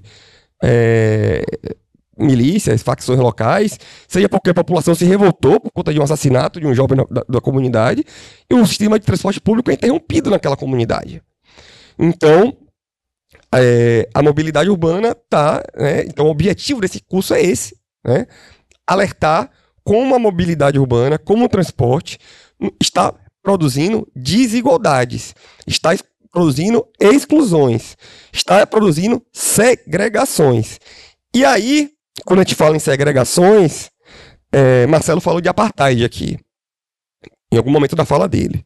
Vocês sabem o que é apartheid? Como é seu nome?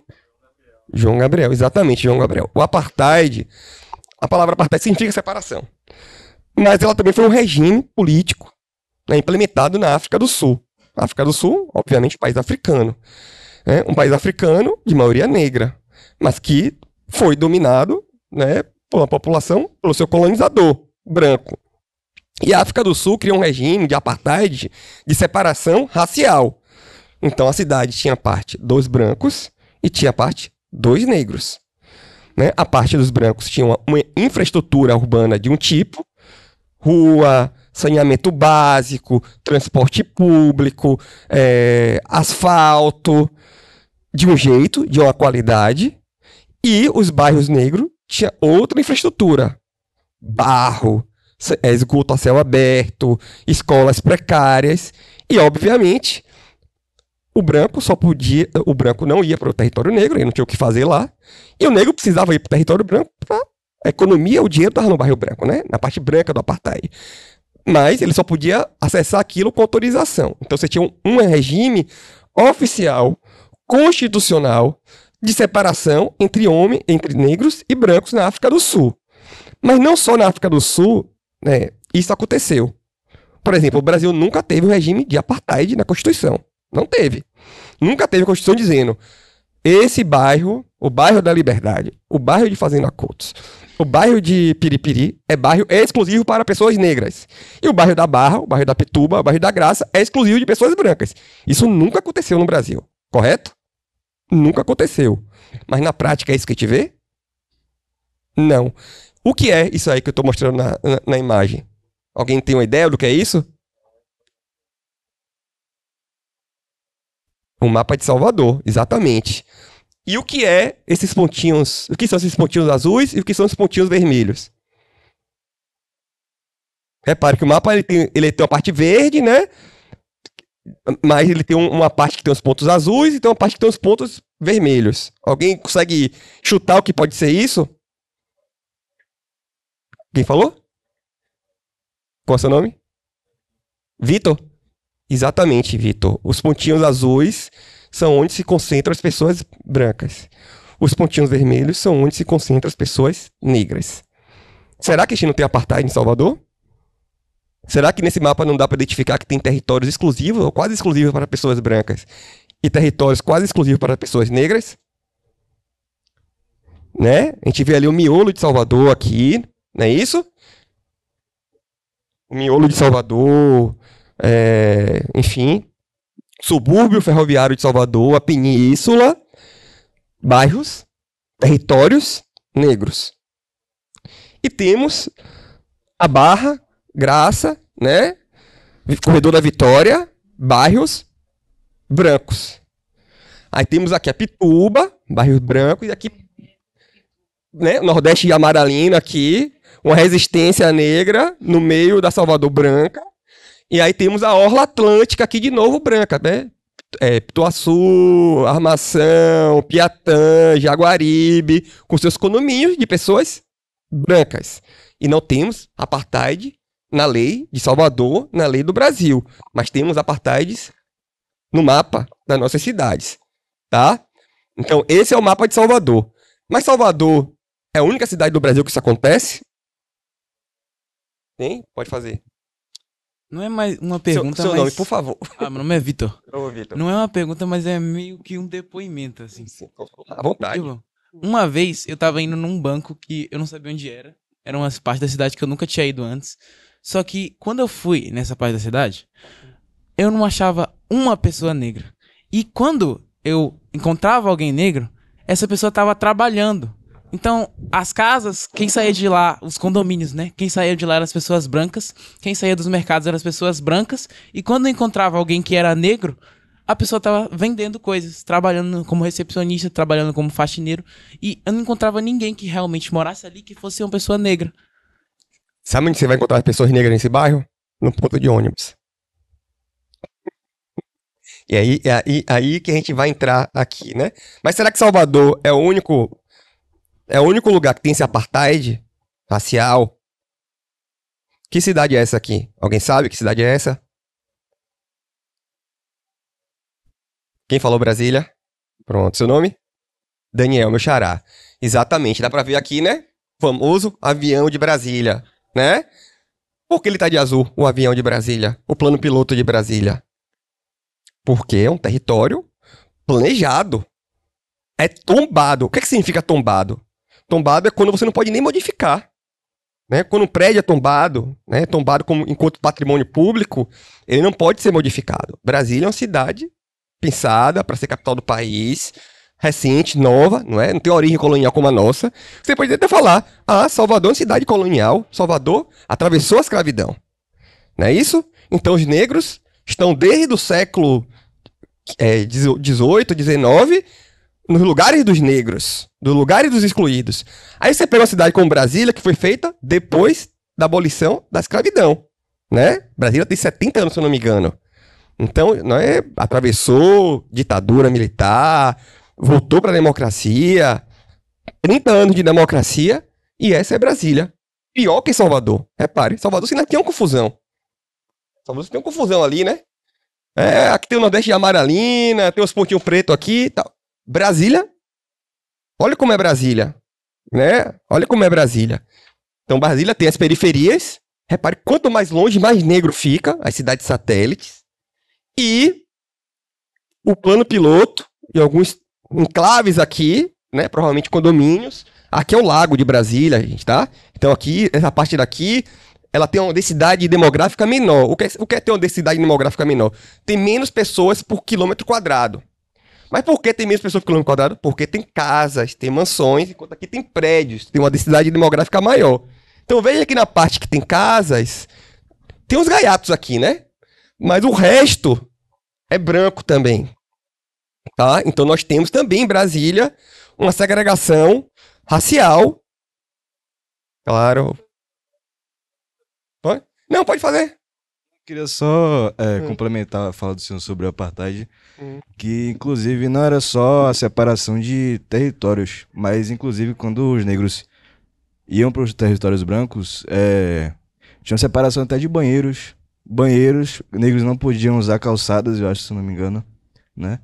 Tinha toda essa separação, não era só de territórios, era também dos usos, né, públicos. o maior, a pessoa mais importante da luta pelo direito ao transporte se chama Rosa Parks. Alguém sabe quem é Rosa Parks? Rosa Parks era uma senhora, né? Hoje ela não está mais viva. Era uma senhora nos Estados Unidos que sentou no ônibus numa cadeira reservada para pessoas brancas. O apartheid dos Estados Unidos era tão... O apartheid não, né? Ela também não dava esse nome apartheid, né? Era um conjunto de leis que fazia essa segregação. Mas até no ônibus, repare, um ônibus, um equipamento público, não é isso? Destinado às pessoas pobres. Né? O ônibus tinha as cadeiras para pessoas brancas e para as pessoas negras. E Rosa Parks sentou no lugar da pessoa branca e disse que não ia levantar. Então ela surge como uma grande referência para a gente na luta pelo direito ao transporte, pela mobilidade urbana, porque ela coloca em evidência que o direito ao transporte e o racismo estão imbricados. São lutas que acontecem juntas, em paralelo. Né? Então, né, tem uma vinculação forte. Então é isso. Né? Tem várias formas de segregar, de separar pessoas brancas e pessoas negras.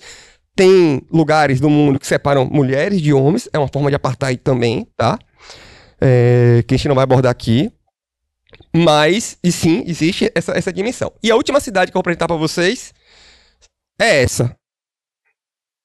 Que cidade é? Essa é mais difícil de identificar. Aqui é o Rio de Janeiro, gente. Aqui é o Rio de Janeiro. Isso aqui são os bairros da Zona Sul, que a gente vê nas novelas, Leblon, Copacabana, Botafogo. A gente sabe o nome de todos os bairros do Rio de Janeiro porque tá todo dia na televisão.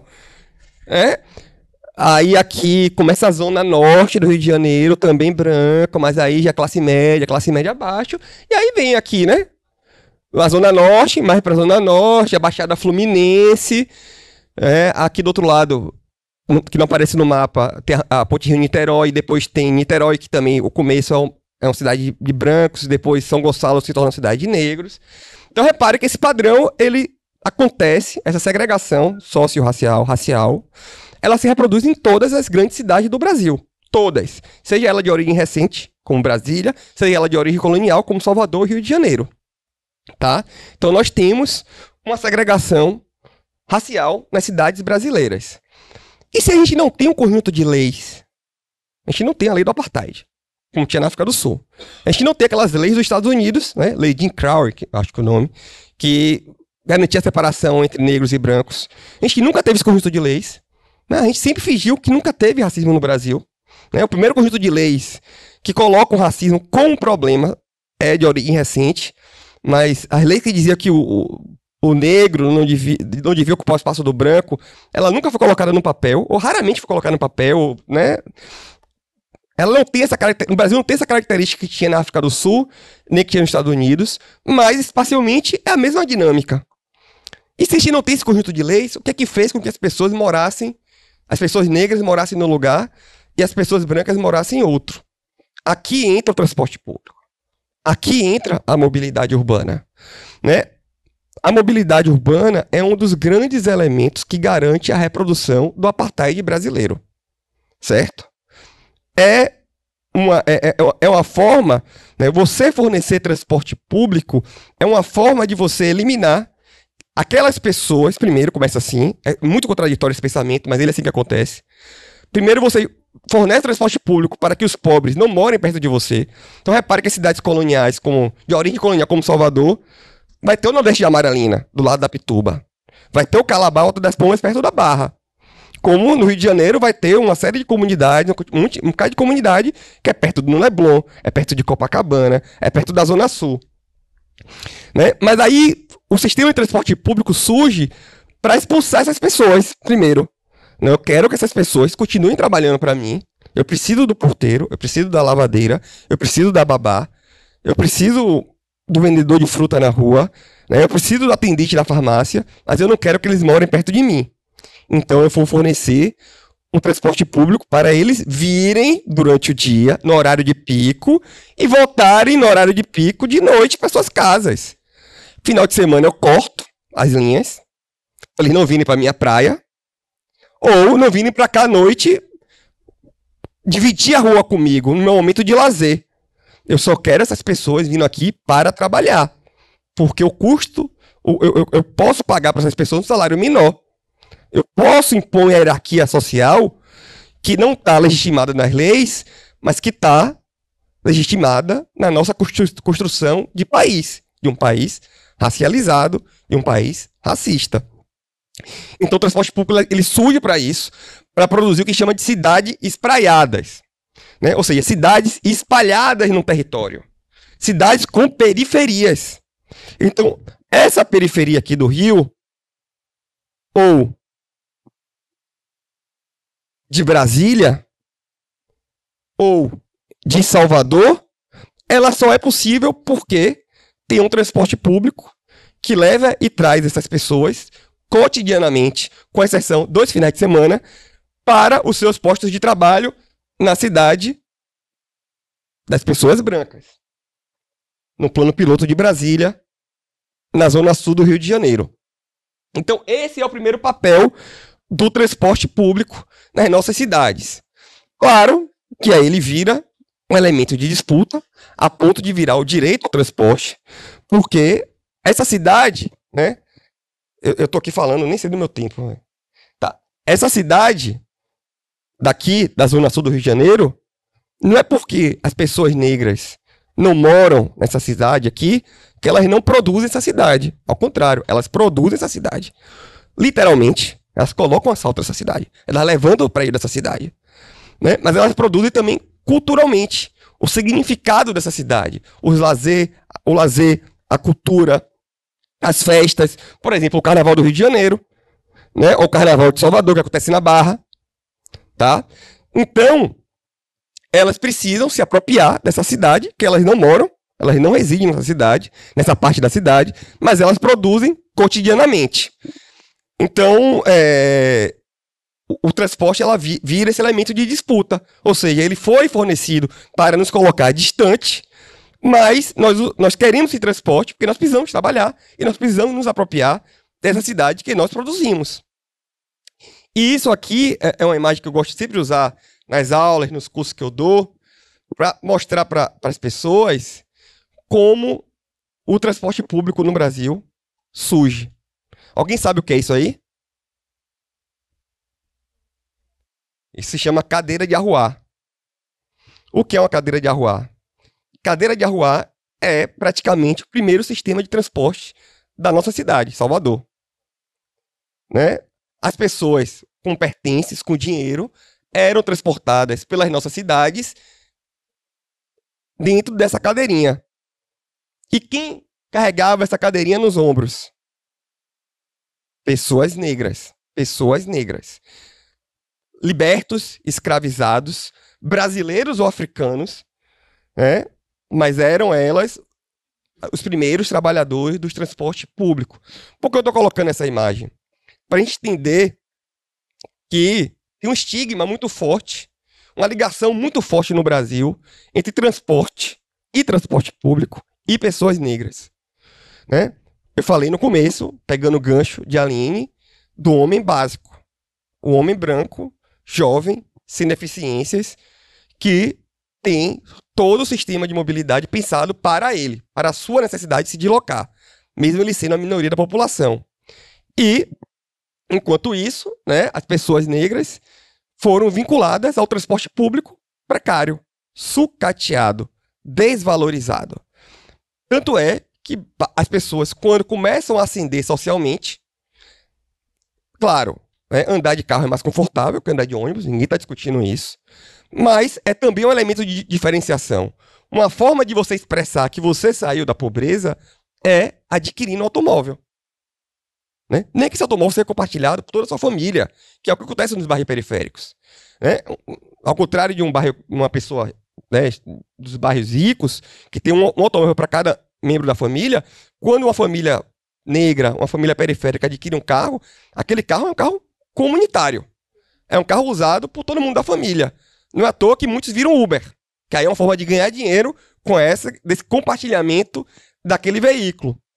Mas é uma forma também de se diferenciar socialmente. Né? É uma forma de participar da cidade, mas é uma forma de se diferenciar socialmente. Então o automóvel, ele ficou... Eu vou até pular esse slide aqui, porque aí eu vou entrar na polêmica. O automóvel, ele acabou sendo vinculado a isso, a status, a poder. a dinheiro, né? E isso não é um padrão, ou pelo menos não da forma que acontece no Brasil, isso não é um padrão universal. Por exemplo, cidades europeias, obviamente que você tem uma Mercedes, um carro, sei lá, velho, 2 milhões de reais, 2 milhões de... É um sinônimo de status em qualquer lugar do mundo. Mas, para você não ser estigmatizado, na França, na Alemanha, sei lá, na Itália, você não precisa ter um automóvel. Você pode usar o transporte público. Porque a escravidão não aconteceu lá. Né? Foi provocada por eles, mas não aconteceu lá. Aconteceu aqui. E foi aqui que a população negra ficou vinculada a um transporte público. Então tem um estigma do transporte público. O automóvel se torna um elemento de diferenciação social. A partir disso, nós produzimos cidades segregadas. A cidade do automóvel, dos pontinhos azuis, das pessoas brancas, e a cidade das pessoas negras, do transporte público precário. Tá? Uma separação brutal, né? Brutal, assim.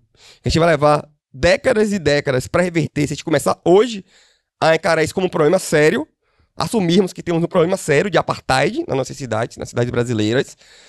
Tá?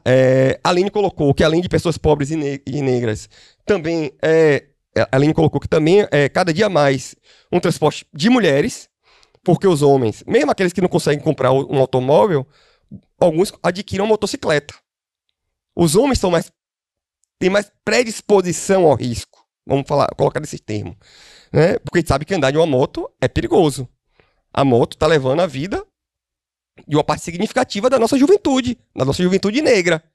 Tá? Então, as mulheres, talvez por serem cuidadoras, por terem mais pessoas sob sua responsabilidade, ter essa responsabilidade machista sobre elas se colocam em menos situação de risco e continuem usando o transporte público por ônibus, enquanto os homens jovens vão adquirindo suas motocicletas e se libertando, né, do transporte público, pagando preço alto com suas vidas.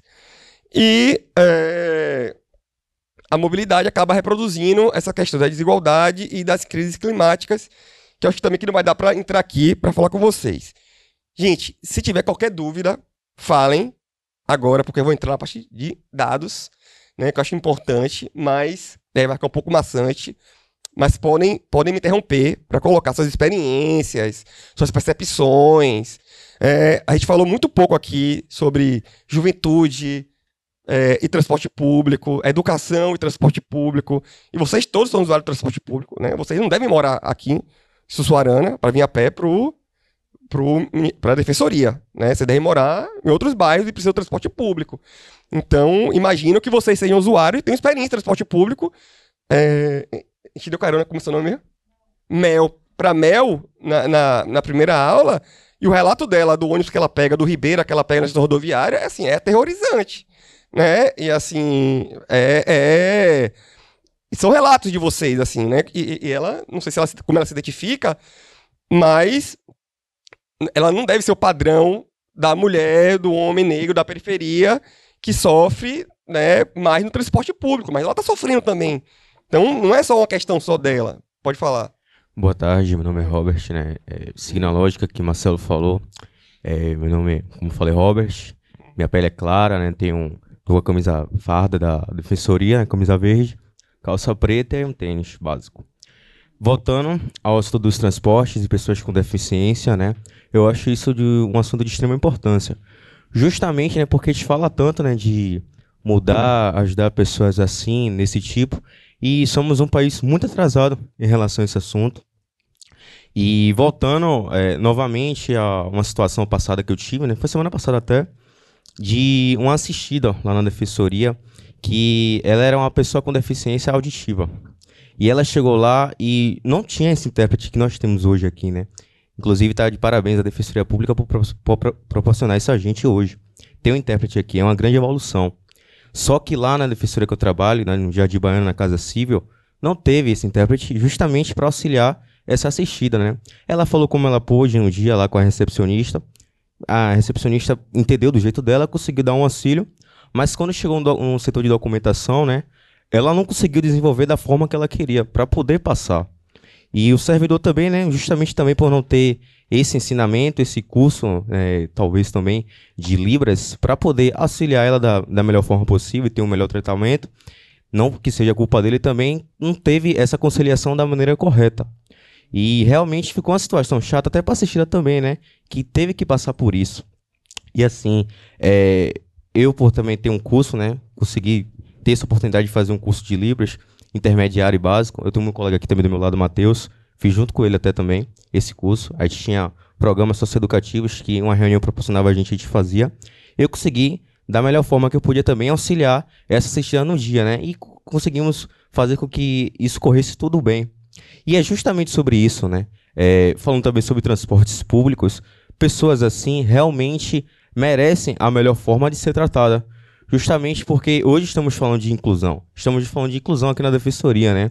E como o nosso amigo Marcelo ele falou, que temos tudo isso na Constituição, artigo 5º, artigo 6, que fala sobre... temos o artigo 12 também, que fala sobre programas políticos, programas sociais, econômicos, mas só vai ficar isso no papel? Então, justamente, é algo que nós devemos nos questionar, porque temos esse direito, né? Como cidadão, como estagiário da Defensoria Pública, né, que hoje somos estagiários, talvez alguém queira seguir essa carreira judicial, e nós, né, como justamente por defender o direito da pessoa, né, a ter pelo menos essa igualdade, essa liberdade, direito humano que ela tem de ter, né, até quando então realmente isso vai ficar no papel, e nós, como pessoas individuais, devemos nos perguntar, né, como podemos ajudar cada uma dessas pessoas, porque apesar, né, de nenhum de nós aqui proliferamos o preconceito, mas por essas pessoas não terem essa disponibilidade, né, que elas deviam pelo menos ter, o básico, no transporte público, em uma sala, na defensoria pública, elas acabam vivendo em outro mundo. É um mundo separado que elas vivem. Então é algo que faz todos nós pensarmos e refletirmos sobre isso, como podemos ajudá-lo, cada uma dessas pessoas, né? E fica essa reflexão para todos nós. Não, como é o seu nome? Desculpa. Robert, perfeito, é sobre isso, né? O que você traz, pontuou muito bem. Veja como faz a diferença, né? Você não aprendeu Libras para atender essa pessoa assistida, mas você tinha um recurso disponível para a situação que solicitou. E a gente está falando da Libras, que é a segunda língua oficial no país.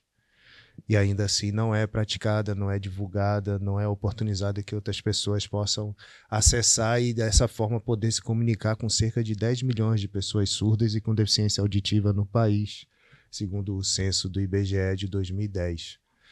Bom, só gratidão pela sua partilha aí, e é um ponto de reflexão importante que fica para todo mundo, né, sobre como a gente pode, na verdade, para além de ajudar diretamente a pessoa com deficiência, como a gente pode se apresentar como uma pessoa que defende os espaços que a gente ocupa para que outras pessoas também ocupem, né? Porque a gente ouve muito falar sobre empatia, mas empatia a gente ainda entende como uma prática, uma teoria onde a pessoa vai se colocar no lugar da outra para sentir a dor da outra e daí então ela se manifestar, se posicionar. Isso não vai rolar. Ninguém sente a dor de ninguém. Se uma mulher no transporte público depender de que eu sinta a dor dela para eu me mobilizar, ela vai continuar sofrendo a violência no transporte público e em qualquer outro espaço. Eu acho que empatia a gente deve entender como uma defesa de ocupação do espaço que a gente já ocupa por outras pessoas, por toda e qualquer outra pessoa. Ao invés da gente olhar de maneira a vitimizar a outra pessoa, é justamente defender que ela possa ter os mesmos acessos que nós temos e que, por vezes, uma pessoa possa não ter por razão de raça, enfim, deficiência, gênero e esses todos os outros marcadores de violência no nosso país.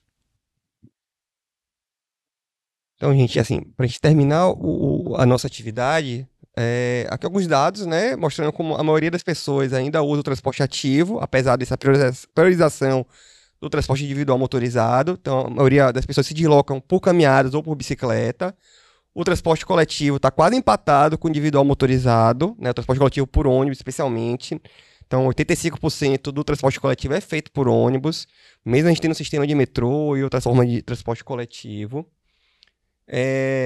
Do transporte individual motorizado. Esse dado eu gosto de destacar porque apenas 4% é feito por motocicleta ainda, tá? Dos 30% do total transporte individual motorizado, 4% do total de deslocamentos é feito por motocicleta. E essa aqui é a evolução do emplacamento de motocicletas no país. Eu vou passar rapidamente sobre isso, tá? E alguns dados sobre motocicleta. Eu gosto de falar sobre motocicleta, gente, porque é uma alternativa de mobilidade urbana que mais cresce no país hoje, seja para trabalhar, né, os aplicativos de delivery, seja por conta do transporte público precário e caro, faz com que as pessoas migrem para o transporte individual motorizado, ou por motocicleta. Só que quem são essas pessoas que estão optando por motocicleta? São jovens negros, especialmente jovens negros, tá?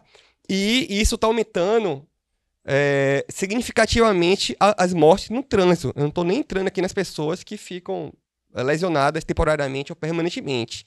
Eu estou falando só sobre as mortes no trânsito. Hoje no Brasil, por ano, perdemos 30 mil vidas no trânsito.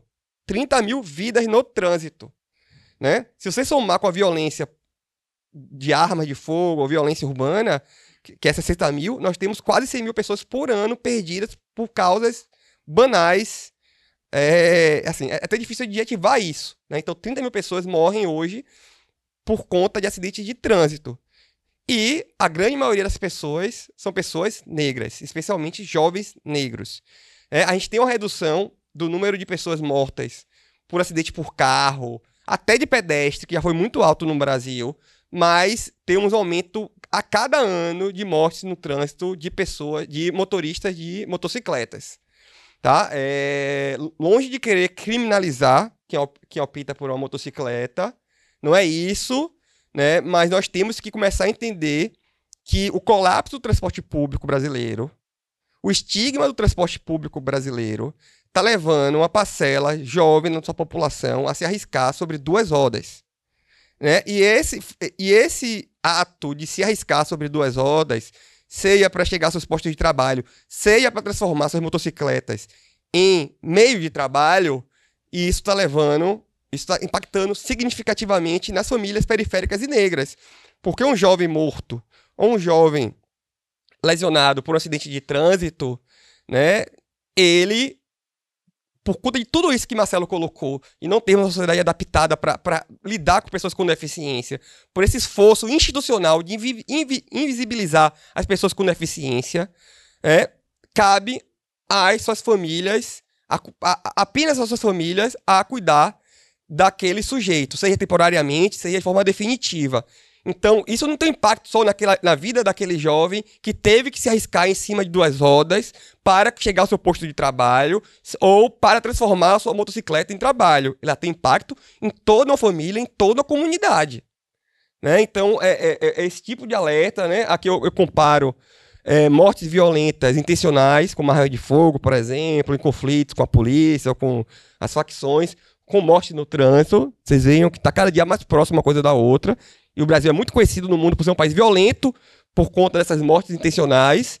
Mas nós somos o terceiro país do mundo que mais mata pessoas em acidentes de trânsito, né? E repito, na sua maioria, pessoas negras.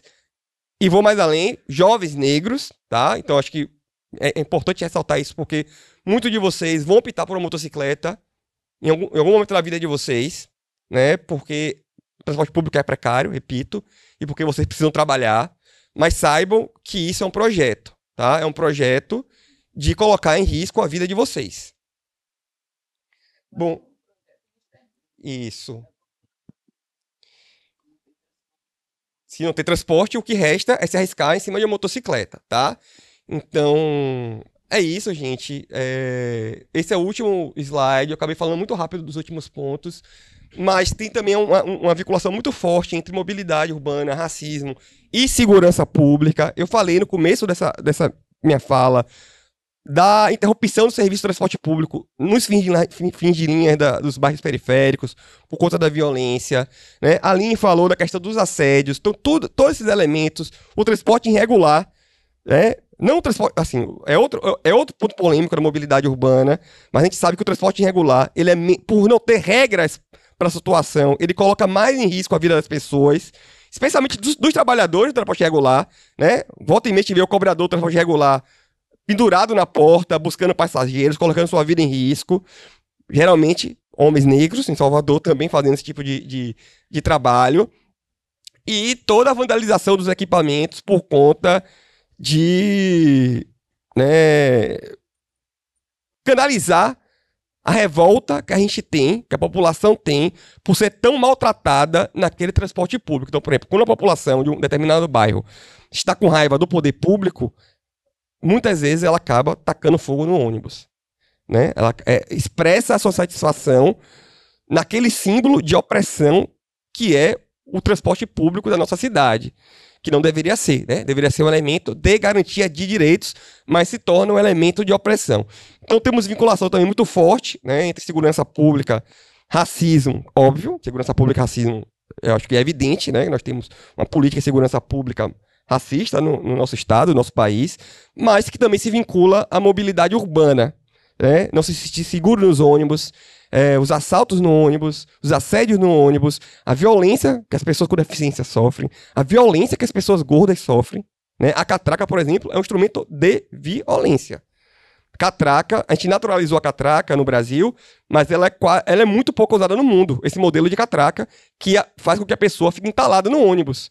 Né? As pessoas são violentadas, pessoas com crianças, pessoas com mercadorias, pessoas gordas são violentadas com a catraca, cotidianamente, pessoas com deficiência, cotidianamente nas nossas cidades. Então tem uma série de instrumentos de violência, de símbolos de violência no transporte público, para além das mortes no trânsito, para além da violência do trânsito, que a gente poderia estar abordando aqui, mas que infelizmente o nosso tempo já foi.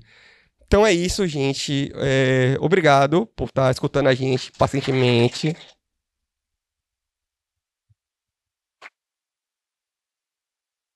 Muito boa a participação de vocês.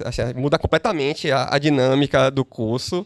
E a gente pode estar falando exatamente com as pessoas que são mais afetadas pelas questões que a gente coloca aqui. É isso.